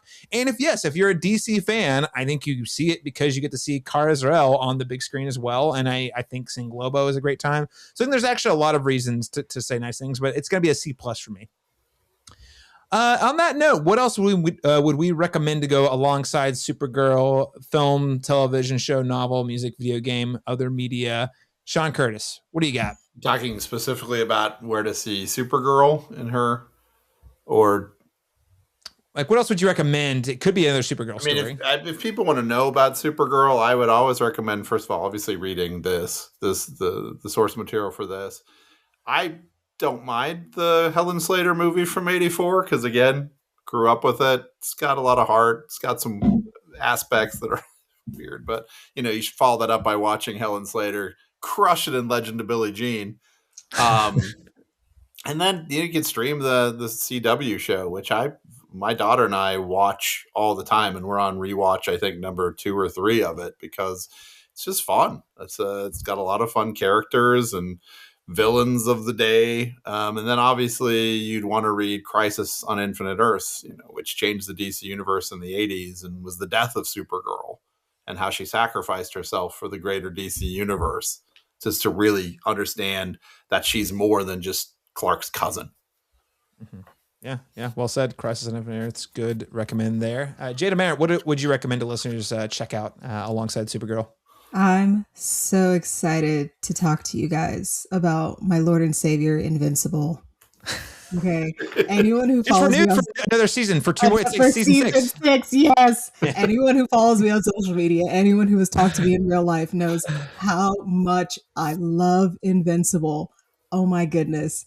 Published by Image Comics. And then they've, done The Walking Dead, Kick-Ass, Saga, Deadly Class, Paper Girls, all properties which you've probably heard of before. And of course, The Weatherman. The Image Comics is actually the very first comic workers to unionize in 2023. I don't know if you guys know that. Shout out to unions. So the Invincible series is created, written, and produced by Robert Kirkman. I believe it ran from 2003 to 2016. It is absolutely a fantastic comic, a fantastic show. They got a video game now, so I'm kind of going to the 3-for-1. It starts off as like a coming of age story about this teenage boy whose father is an alien superhero on Earth, and then he develops his powers. It's basically him coming to terms with the consequences of that and other events that happen, and it just kind of blossoms and evolves into this really wonderful, juicy story. There's an overwhelming amalgamation of just really colorful, bright, vibrant, memorable characters. Can't talk about them enough. I could have an entire separate podcast episode, separate TED Talk talking about this. And then just like culturally, a lot of people compare Viltrumites to Kryptonians, which is the race that the main character Mark is half Kryptonian, half Korean American. Not going to get into any spoilers for that because I just want you all to experience it for yourselves. Genuinely, I think it's one of the best animated shows on television right now. They just finished the 4th season. The 5th season, it should be out, I think, sometime next year. Yeah. But it's genuinely amazing television, not just superhero shows, but just like good television in general. The voice cast is absolutely amazing. Yes. You've got Walter Goggins. You've got oh my God, Stephen Yeun, Sandra Oh. Oh my goodness, Sandra Oh is incredible in this show. She gets some of the best material, honestly. Yes, yeah, no, absolutely, and it just across the board. And then of course Seth Rogen shows up as Alan the alien, who you'll meet later in the 1st season. He's great. Seth Rogen's in everything nowadays. Like he was in The Boys, he's in Invincible, he's in Supergirl. Studio's amazing. Good work. I wasn't always a Seth Rogen like same. He hustles, but he's kind of evolved into this guy that's like, okay, I guess you're cool. He's like, if you go back to the early 25 years ago and you said Seth Rogen will be one of the most powerful people in Hollywood, that's going to be a dominant force for like adapting a lot of the things you love for the big screen, I would be like, no way. I know something was different when he produced mid-90s. Yeah. Him and the Fablemans, like, heartbreaking in the Fablemans. Oh, yeah, incredible. Right? Fablemans, yeah. He's like, I too am an auteur. I will be seen as such. Jada, I just want to say, we don't talk about this is really the one segment where we get to talk about television shows on here. So I won't belabor the point about Invincible. Other than that, I agree, it's incredible. Invincible now streaming on Amazon Prime. Laron, Chapman, what else would you recommend to go alongside Supergirl? You mean besides the Fifth Element that I mentioned 5 times? No, I think, also I feel like, there's a weird connection narratively with this and John Wick, if you think about it, like her whole catalyst for her conflict here. But I think like a real recommendation, I would probably say, I really like the Yelena in Thunderbolts. And I felt like Jada, you mentioning trauma and how characters deal with trauma, that movie very thoughtfully kind of deals with the way these different characters are processing that sort of thing. So I would say Thunderbolts. So that's one of the iterations from this era of superhero movies that I actually enjoyed quite a bit for more personal reasons outside of it being part of that universe. So I think that also would be a good companion piece. Also, a really well fleshed out female character there as well. So Thunderbolts, low key. I can't believe I'm saying it. It was probably one of the best. It's at least top 3 best Marvel movies since Endgame, if not. Such a good movie to how people can deal with internal depression and trauma and visualizing trauma. Amazing. Oh, too, Supergirl. I don't want to sleep on Laura Vandervoot in Smallville playing Supergirl. Oh my gosh. Also amazing. Sorry if you're out there, Laura Vandervoot. You did a great job as well. Shout out to Smallville. Oh my gosh. I love Smallville. I got a photo of her on my phone because I did a small indie movie here with her in Oklahoma, and Guthrie specifically, a horror movie that she did there. I saw her at Cincinnati Con last year. She's so nice, so wonderful as a person. I was going to go down the vengeful women train. So my number 1 recommendation was Widows, the film directed by Steve McQueen, starring Viola Davis, Michelle Rodriguez, Cynthia Erivo, Elizabeth Debicki as women who are out to get vengeance against a crime lord for murdering their husbands. Also, Hannah. If you want to go look at one about a person who's sort of like trained for revenge, exploring that story. And lastly, we've already mentioned it, but very underrated DC project that not enough people saw, the Birds of Prey movie. Actually pretty good. And yes, Shawn, it came out like COVID. Right. The COVID shutdowns really killed any chance that movie had it being a hit. But honestly, it was the last movie I saw before they shut down the theaters. Mm-hmm. It was like an R-rated one, so they got to say F-bombs and be edgier than normal, and everyone. They actually had one of the directors of John Wick. I think it was still Stahelski directed some of the action scenes. The action in it was really good. Like it was a really strong outing for DC. I would definitely recommend that over either of those Joker movies, that's for sure. So there you have it, listeners. There are our recommendations, spoiler-free thoughts on Supergirl. A couple of things we want to talk about in spoilers. So if you don't want to be spoiled on Supergirl, go ahead and tune out now. Why don't you show old Lobo how classy you are? You pig! Ow! I like a babe who plays rough.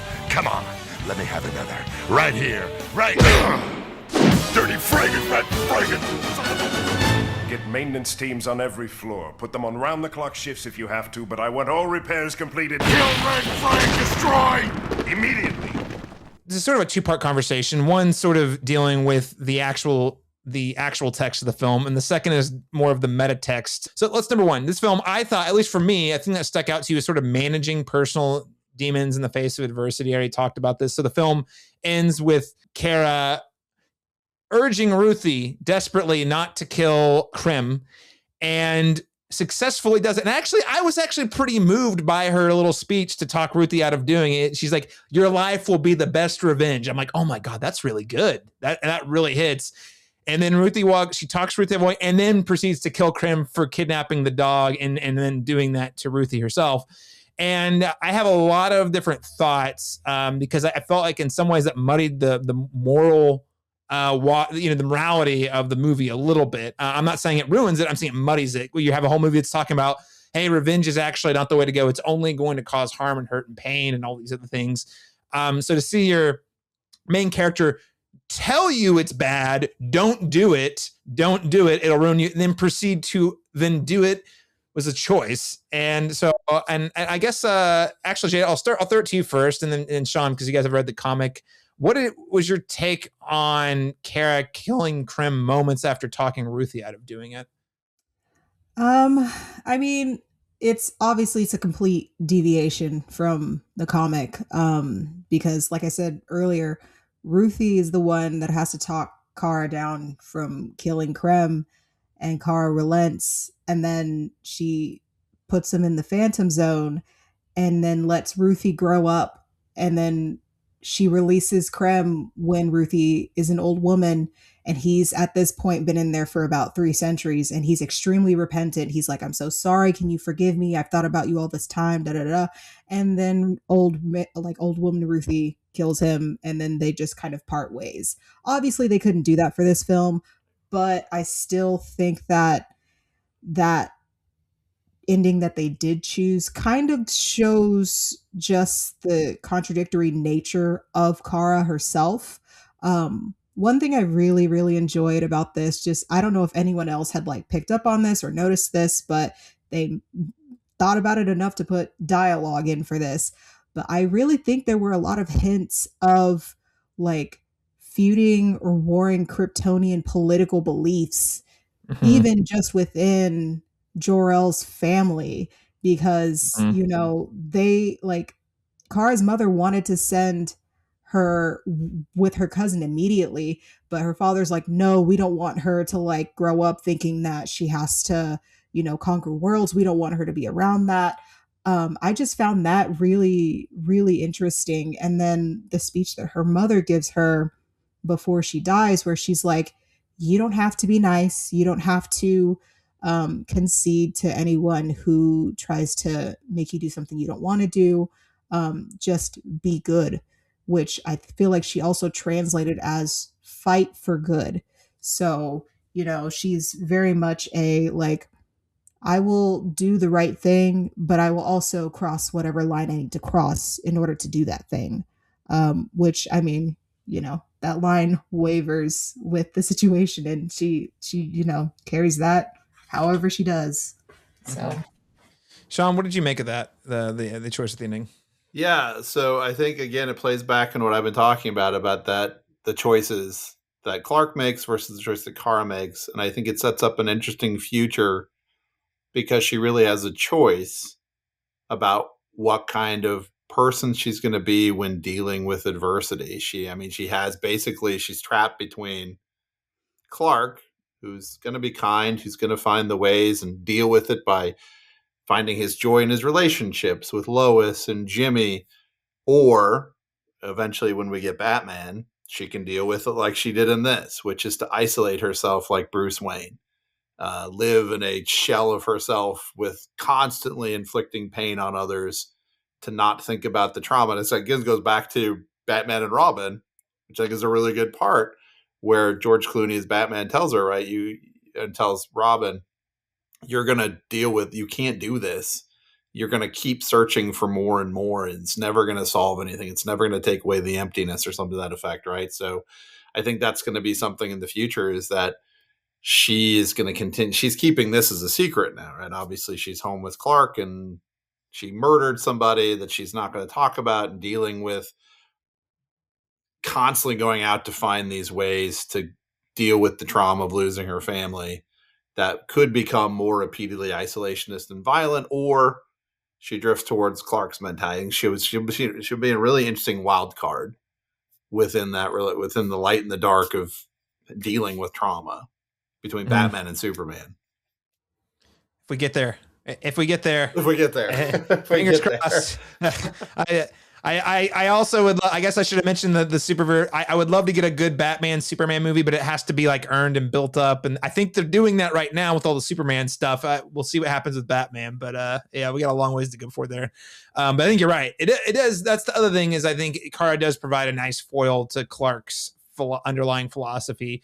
I have thoughts on that, but Laron, Chapman, what did you sort of make of this choice at the end of the movie?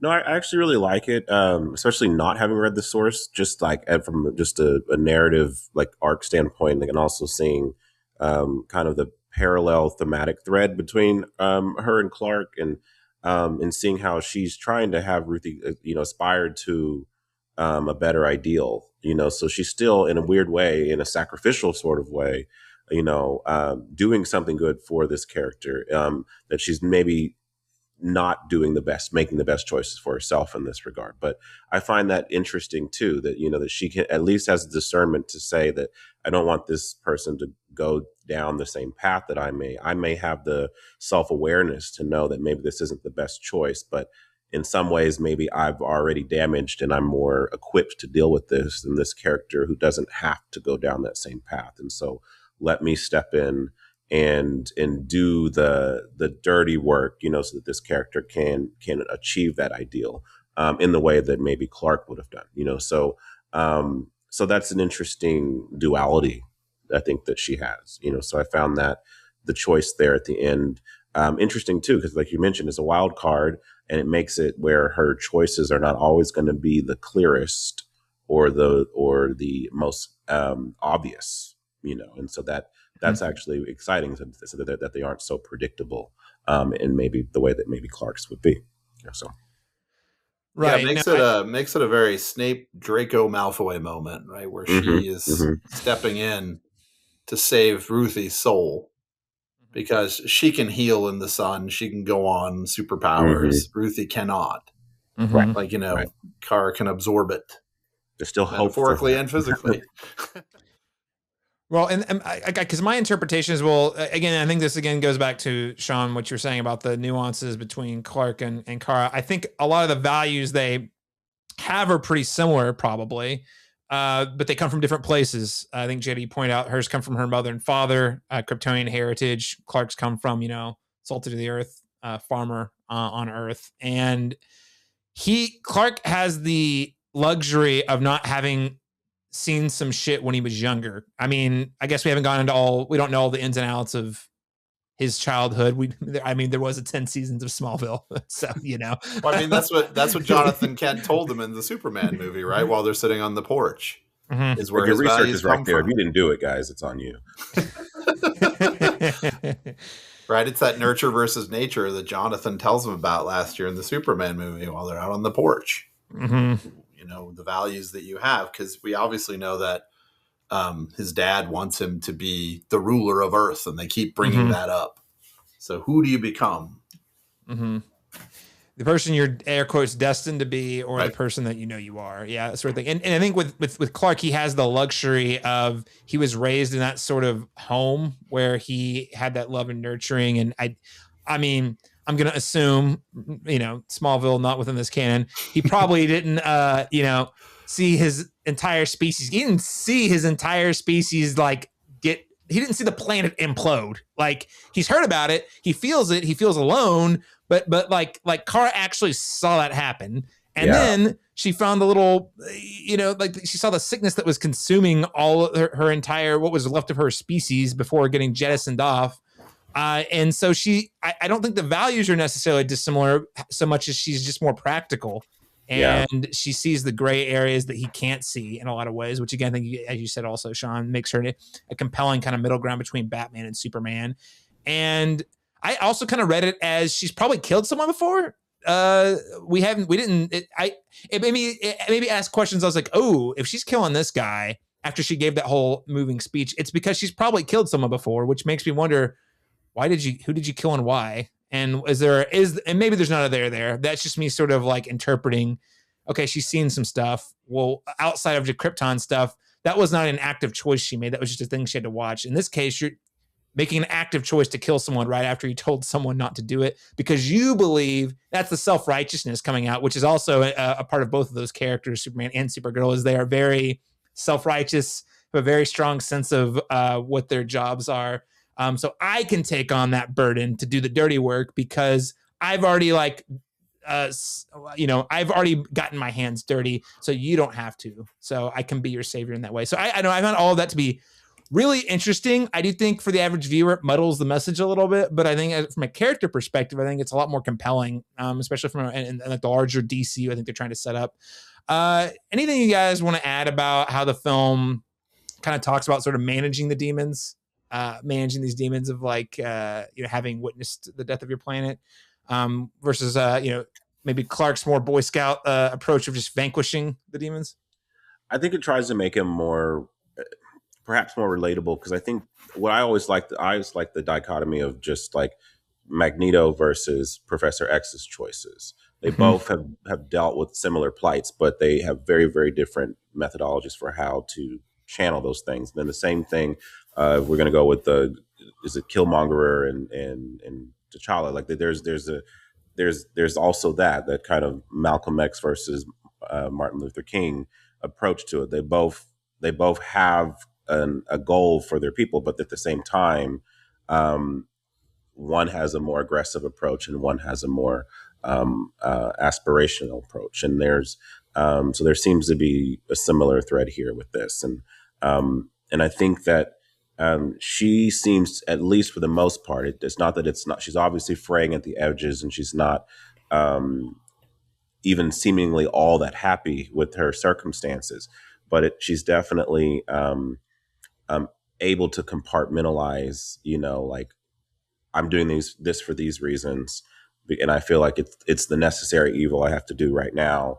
And then when you bring in this character who has a similar track record, she wants to go and exact revenge, but she's saying to herself, "Hey, like, if you do that, then it's kind of a point of no return, and then you're going to be in this same kind of complicated headspace that I'm in right now. And if I could save you or spare you of that for as long as I can, within my own reach, then that's the gift I can impart, with you." And I found that, to me, that it does make it seem, like an act of heroism in a way, but just with but that's more so for in a selfless way than it is about than how it afflicts herself. So. Yeah, Laron, I really love that you brought up Thunderbolts, another movie that I loved from last year. Yeah. I feel like there was almost an innate parallel between the two. In obviously their characters are dealing with all sorts of trauma, how to deal with the aftermath, how to keep living and thriving, despite having that. And I feel like both of them really aptly sort of portray the fact that grief and pain and anger aren't things that you can just snap and they disappear. You can't make them go away. You can't shove them down. You can't just, ignore them, because they'll come up one way or another. But you learn to live with that pain. You learn to live with that grief. And usually that's through connecting with other people or finding a community. And I feel like Kara does that, even if crypto at the moment is her community, even if, because at the very end, she's like, I'm going to regret this, but you can tell she really wants to invite Ruthie along for another last minute birthday celebration. Just even that little choice of allowing Ruthie to come along with her for that after everything they've been through is a sign of, her recognizing, hey, I've got a lot of pain. You've got a lot of pain. Let's just carry it together while we go on our next adventure. And I feel like that's something that is really important to see, especially in, today's time, where despite all of the overload of information that we have and the number of people everywhere, it's so isolating for everyone. I just think that that's something that really kind of jumped out to me in this. Yeah, I think that's a good point. It's crazy how much we bring up Thunderbolts on this show. Turns out it must have been a pretty good movie. Comes up a lot. It was about something. It was about something. Yeah, definitely. Yeah. Sean, anything you want to add to that before we move on? Oh no, I 100% agree on that. That moment of connection at the end, I hadn't actually rethought about till you mentioned it now, was she has the choice to leave Ruthie on that planet to deal with her own pain with an old family member that's not going to, really deal with the pain, and let her process in the way that Kara was processing at the beginning, which was just floating through space, isolated and alone again, like Batman. But instead she chooses the Clark route of, let's make a family. The family is not just the family you've lost, but the family that you choose to have. And she chooses to be a family in the way that Clark has chosen to make a family out of the old people around him, not having a family. And they both came from similar circumstances, right? Their entire civilization gone. You can live in your feelings, or you can reach out to other people and bond with them. And I hadn't thought about it till you mentioned that, was that moment at the end, and how beautiful that is, that she invited her to come along. Mm-hmm. Yeah. No, I think it's a very nice touch. And even the last line where she says, "Is your aunt going to care?" It's just no. So that her aunt wouldn't help her process that grief, but Kara's going to help her process that grief. Mm-hmm. Yeah. Well, and it does lead to a touching conversation between Kara and Superman, Clark. And, notice she didn't tell him the details. Both of them were like, yeah, it was just keeping that. It was a tough one. We're not going to talk about why those were. We each had tough days, but they were tough days. Through the throat. Yeah, yeah. Laron. Yes. On the note about movies that are about something, just to wrap this up, listen, this movie has been met with pretty mixed reviews. I think on this show we're middling positive. Like I don't think any of us are really mega down on it, just disappointed, but also like obviously there's a lot of positive that we're talking about here. But the box office numbers were just not there. This is it was the projections were already coming in under what they wanted, and it came in under the projections by like almost $20 million. So it's we are past the heyday for superhero films. You know, I mentioned Wonder Woman. I mentioned Captain Marvel. I thought those are both less. Frankly, I thought both of them were lesser movies than this movie, and they both made like Captain Marvel made over $1 billion purely because it was an MCU movie that came out between Avengers movies. The hype was there, the momentum was there. It used to be you could put out a mediocre superhero movie that made $1 billion just purely because it was a superhero movie. I'm not here to declare superhero movies dead. I mean, we've got a few other on the docket that we know are coming. So in the DCU, for example, we've got Clayface coming later this year. That one's actually really an interesting project. Mostly because of people working on behind the camera on that one, and it looks like a Cronenberg type horror movie, which is really fascinating. I think James Watkins, who did Speak No Evil last year, I think is the director. And then what's his name? I always forget his name. The guy who wrote Haunting of Hill House and all those. He's the writer. I always try to look at his name. Yeah, I know. We know who he is. I always forget his name. The writer of Haunting of Hill House, Midnight Mass, one of my favorite things of the last 20 years. I can never remember the guy who's Mike Flanagan. Thank you. Mike Flanagan. Thanks, Brain. Mike Flanagan is writing the screenplay. So anyway, Clayface, interesting. We have, and then also in DCU next year, we've got Superman, The Man of Tomorrow. That's 2027. That one's already filming, so we know that's definitely coming out. Later this summer, Spider-Man, Brand New Day, and then Avengers, Doomsday, of course, at Christmas. So superhero movies are not dead, but there are fewer comic book adaptations than there have ever been. I will say ever. Fewer comic book adaptations today than there were 10 years ago, let's say, for example. I guess a question I'd ask for you guys, I mean, what can filmmakers or executives, frankly, learn from both Superman, which was, as you could tell, well received by fans and critics at the box office, and then Supergirl, which has been less well received? What can they learn in terms of approaching a superhero genre film? Laron, I'll throw it to you first. I just think that people's appetite for these isn't as insatiable as it used to be. And so we're simply demanding as viewers, consciously or unconsciously, to not phone it in anymore. You know, like we need top shelf. If you're going to keep us on this train, if we're going to continue to feed this monster, you know, that is the DC MCU, all of the superhero films, you know, I feel like we need to have, they need to be cream of the crop. And that I don't think at this point, 48 million movies in, that's a big ask, you know, because we've seen a version of Supergirl before, you know, in different forms, you know, and so why is this Supergirl the movie we should go see? You know, is the question I think they need to be asking with each new project. You know, what is it we're going to do with this that we have not done 48 times before?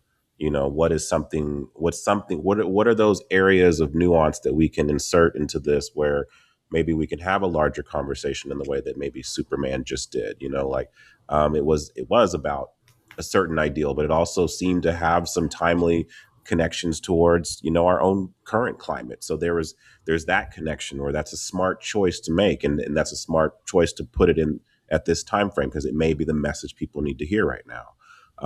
And so I just don't think you can ask those questions with this particular Supergirl, you know, like the why and why it's important, why now, why urgent, outside of we just made a successful Superman movie, we need to make more money, you know, like, so I think that the end goal, which I know is for them is their bottom dollar, you know, cannot be the only reason you make these movies anymore, because there's going to be a waning interest in that throughout time. At some point we start to realize the cash grabbiness of it and feel a little icky ourselves and stop showing up as often.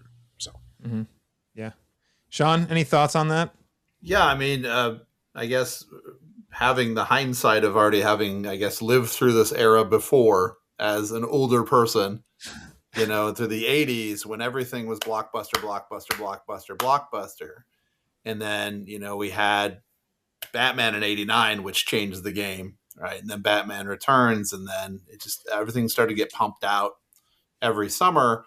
And then we had this really interesting moment in the mid 90s of this huge burst of independent films that people gravitated towards, right? I mean, 1994, and I remember sitting in my one screen movie house in Cheyenne, Wyoming when we saw Pulp Fiction.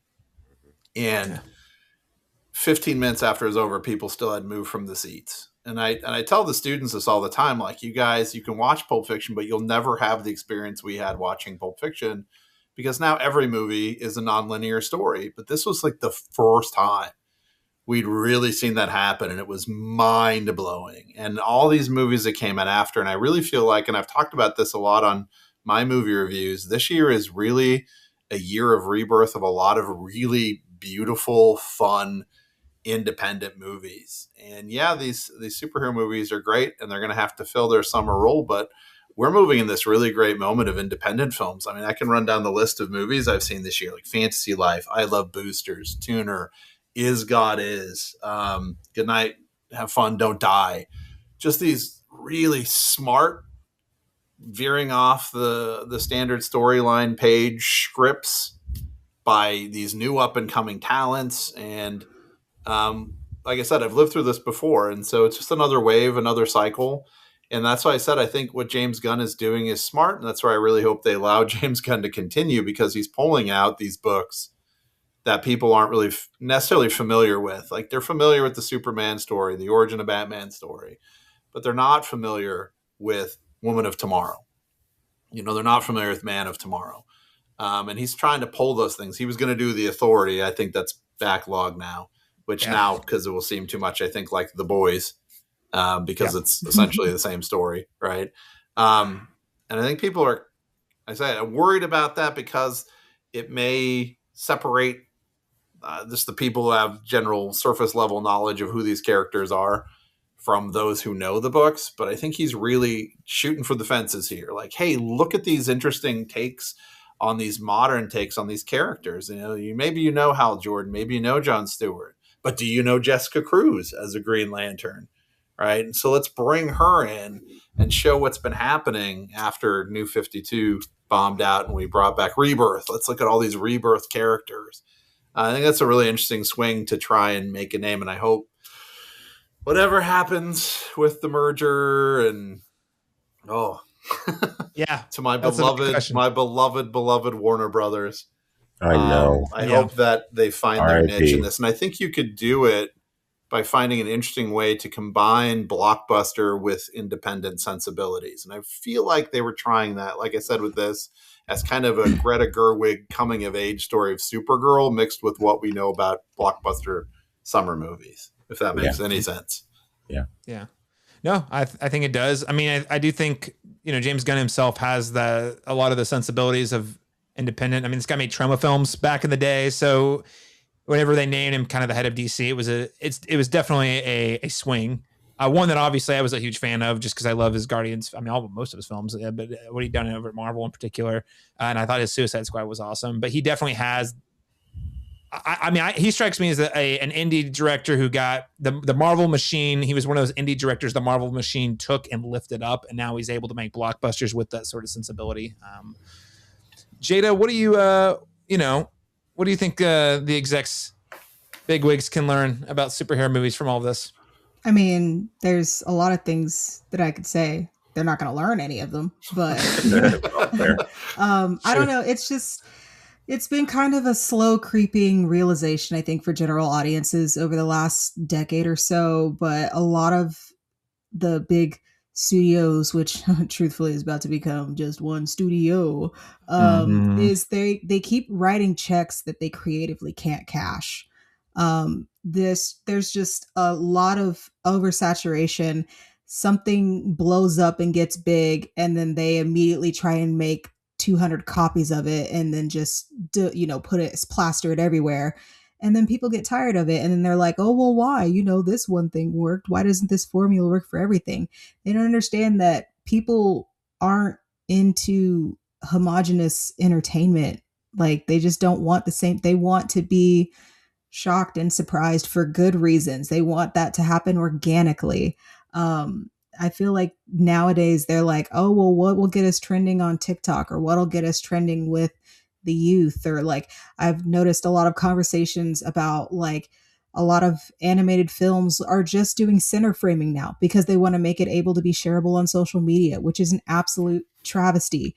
I feel like just with the rise in, social media sharing, and then just the absolute clusterfuck that is just the streaming service model nowadays, has really kind of sucked all of the fun and possibility and creativity out of movie making, because now it is not just, hey, what's the best way that we can tell this story? And now it's just, how do we optimize this for the algorithm, or for, get the most clicks, get the most views? How do we get this trending, or how do we get this to be talked about? Which is really, I think, detrimental to the industry as a whole, not just for superhero films, but just for all kinds of, projects. The best films that I've heard about over the last few years have been strictly by word of mouth and not social media word of mouth. Literally just conversations with other people who I know like movies, or who I know don't like movies, and I'm surprised that they're talking about it. I think that they just need to probably reorient themselves and reprioritize what exactly they want to push, just because we're not really getting any more, bigs, or we're not getting any more Back to the Futures. They're just like, we need to go bigger and better and, more flashy, more. And I'm like, no, people don't want that anymore. They want to connect with characters on a screen. Like, yeah, having a cool camera moment or a cool like effect is great. But if, as with this movie, if nothing happens and nothing connects you to any of the characters except for maybe one or two, why is anyone going to remember that in 10, 20 years? What makes it rewatchable? Yeah, no, I think you nailed it. I think it ties really well into what Shawn was saying about, we've kind of been here before. I'm not gonna, we're running pretty long, so I'll try to keep it short. This is not an original idea comparing superhero movies to Westerns, but I'll just say that if you think about the Western film, this is a thing that for people even for you, Shawn, I like the Westerns, like as a genre, that was the backbone of Hollywood from World War II to Vietnam. Basically from like the 40s. I mean, there were Westerns before World War II, but in terms of the John Wayne Western and all the iterations, were these things where like the studios would pump them out, all these different iterations. It was on TV, it was in the films, and that was basically from World War II until around the late 60s, early 70s. And then wouldn't you know it, people basically stopped showing up because they got tired of seeing the same thing over and over again. And it led to a big explosion. Like basically the entire business model was imploding. And that's when they started throwing money at people like George Lucas, Steven Spielberg, and Martin Scorsese, Francis Ford Coppola. And it was like a whole new rebirth of the industry as we knew it at that time. And, I will say I love and adore superhero comic book movies, but I really feel like more or less at this point, a lot of it's slop, or it feels like slop, or feels forgettable. Even the ones that when I enjoy it in the moment, I'll come back like, I'm like, I don't remember that movie. I don't remember half of the MC movies, the ones some of I even liked when I watched it. So I think people are just ready for something different. And Shawn, I know on your channel you don't watch horror movies, but right now the big thing happened. No, like for real though, the big story of the year, I think it'll be of the year, definitely of the summer, if not the year, is Obsession. Like bringing Gen Z out to the theaters, unlike we've ever seen them out. Gen Alpha, like it's huge. And why is that? It's a totally fresh thing. It's a horror movie from a guy. They made it for under $1 million. The dude's like 28, and he just wanted to make a cool movie that he thought be interesting. We also got Backrooms. I don't think it's as good as Obsession, but it is an interesting film from a guy who's 20. And you see the younger audiences are showing up for that stuff. And I think it's, if I think about this, something I talk about, Laron, I've talked about this a lot. I talk with my wife a lot is, we've been going through nostalgia hell for like the last 20 years in cinema now. Not to say that there aren't big original movies. We've got a Christopher Nolan movie coming out later this summer. They do exist. But in terms of what has been flooded into the market, superheroes is a big part of it, but it's not the only thing. It's remakes, it's superhero, it's IP. And if I'm, and like we've burned through all the 70s, 80s, and 90s nostalgia, we've hit on the early aughts nostalgia. And I'm sitting here thinking, if I'm a 20-something, I've literally only been getting fed the remakes of old stuff. Like I don't have a childhood to get remade because it's just remakes of remakes. So when am I getting a Family Ties movie? And then it's done. When Alex Keaton is on the screen fighting for Dukakis to win. Then...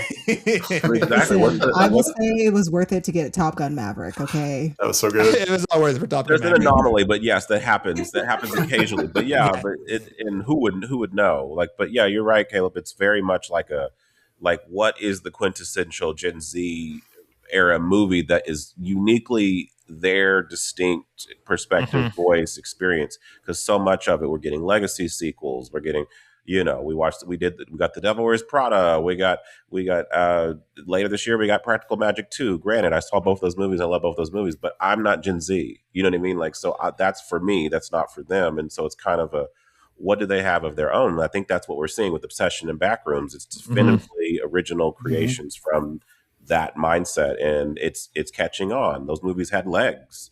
Like Obsession is doing something that I haven't seen happen since Titanic, which is the movie comes out and then it makes more money the following weekend and more money. 3 weekends in a row. That never happens. That never happens. Yeah. And now it's at a little over 300 million, on something that was made for $750, $1,000. So it's like, that's crazy. That shows you though that, and they're going to learn the wrong lesson from it, as Jada said. I'm sure.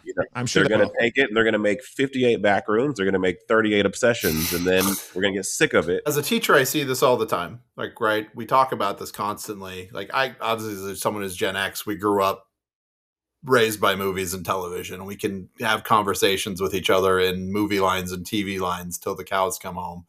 And movie day was super special in class when that teacher would roll in the TV, or in my 80s childhood, the projector. That's right.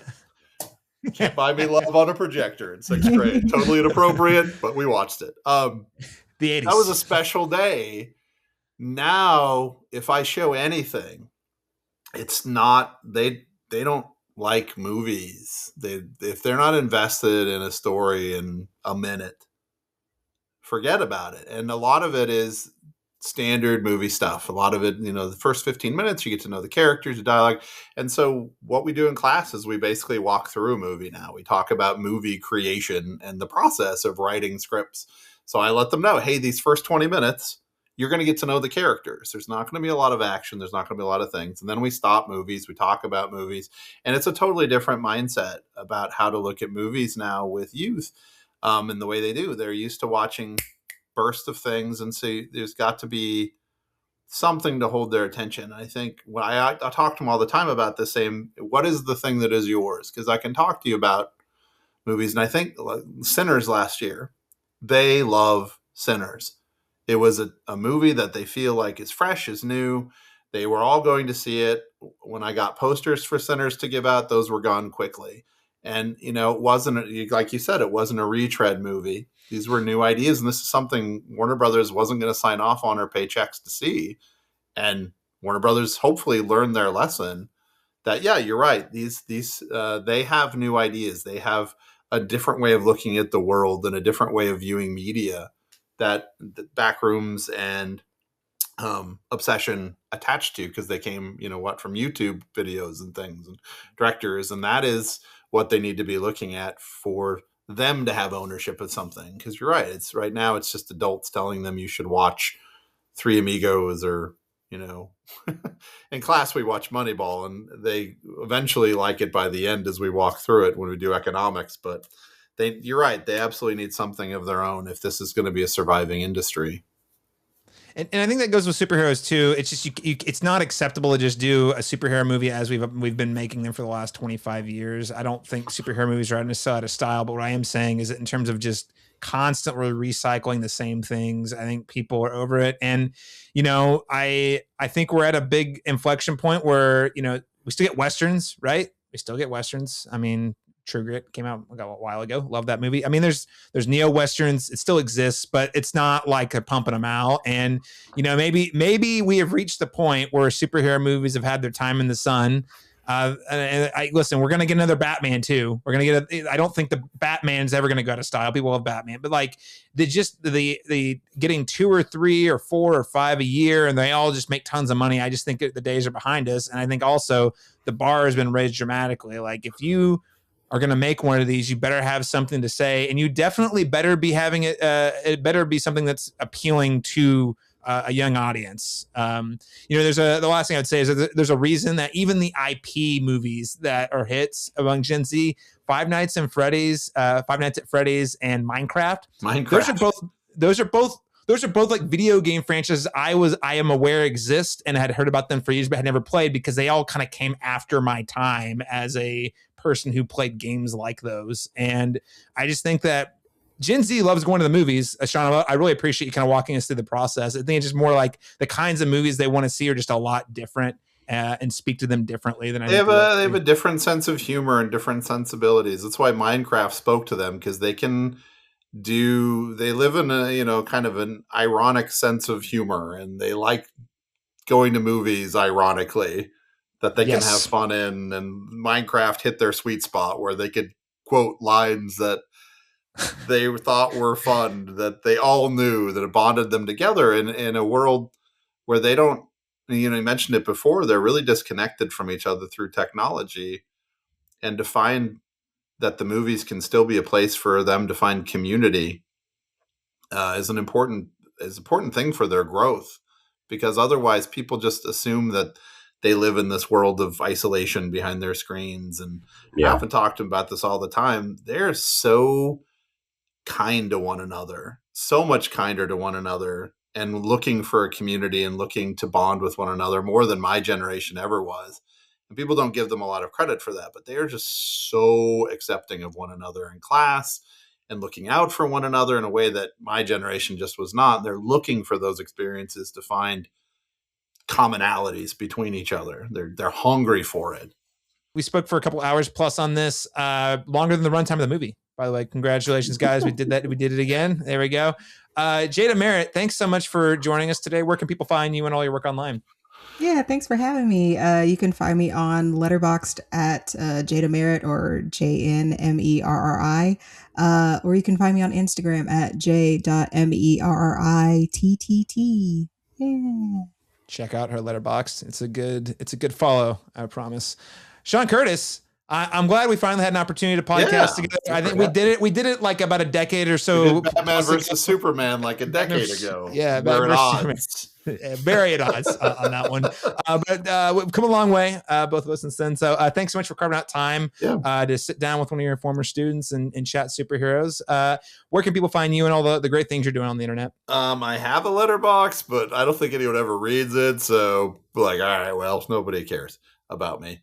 But I'm on TikTok at B13 Studios, basically just doing my thing, processing movies. I started doing minute-long movie reviews just as a way to, because I like to go to the movies and process my thoughts, and I 98% of the time go by myself and have no one to talk to about the movies. So I do a minute, and then I do a much longer version for people who want to have a discussion with me about it. They're on TikTok, and they flow into YouTube and stuff. So B13 Studios. If you want to follow me, I'm there. Shawn, I do care about you and your letterbox. So if you want to go and throw your letterbox handle out there, if I'm not following you, I haven't done it so long. It's probably B13 Studios. Thank you. It's probably B13 Studios. Yes, we are on there. B13. I will find you. I will find you somewhere. Laron Chapman, my friend. Thanks for joining us for Supergirl. Yeah, for sure. Glad to be here. And where can people find you online? They can always find me here at thecinematropolis.com for more reviews, whether it's on my review column or it's here for more podcasts, or you can follow me also on Letterboxd at black_Cena_man. And then as of recently, I write one review a month for the Oklahoma Gazette as a requisite film critic. So there you go. I'm in print. I'm on the media. Look, I'm everywhere, guys. Taking over the world. There's no excuses to hear my opinions. You can avoid them, but you can't escape. He is like Zod. His opinions are like Zod from Man of Steel. He will find you. Well, of course, you can find me all things at cinematropolis.com or on Letterboxd and Instagram at CMastersTalk. That's letter C Masters Talk. Thanks so much for joining, everyone. You know, it's funny we mentioned Obsession and Backrooms. It might be a little bit of a teaser for our next episode where Laron and I talk about all things horror that have been happening this summer. More specifically, we're going to talk about 4 films: Obsession, Backrooms, Leviticus, and Evil Dead Burn. That should be in 2 weeks. A lot of great things happening in the horror scene this year. Can't wait. Yep, we're going to bring Shawn back on to review all 4 of those with us. All 4 of those. Look, to be clear, I like suspense movies. I don't like horror movies. My daughters are trying to drag me. Yeah. You didn't read the fine print in that contract that made you sign in blood that said if you review Supergirl, you must review the horror movies? When I was like 5 years old, my brother showed me Creepshow in like 1983, and it's ruined me for the rest of my life. Oh, man. I was traumatized by the werewolf eating Hal Linden. So, okay. Wow. Well, listeners, if you want to be traumatized in the same way Shawn was, you got to check out our next episode. We'll catch you again next time.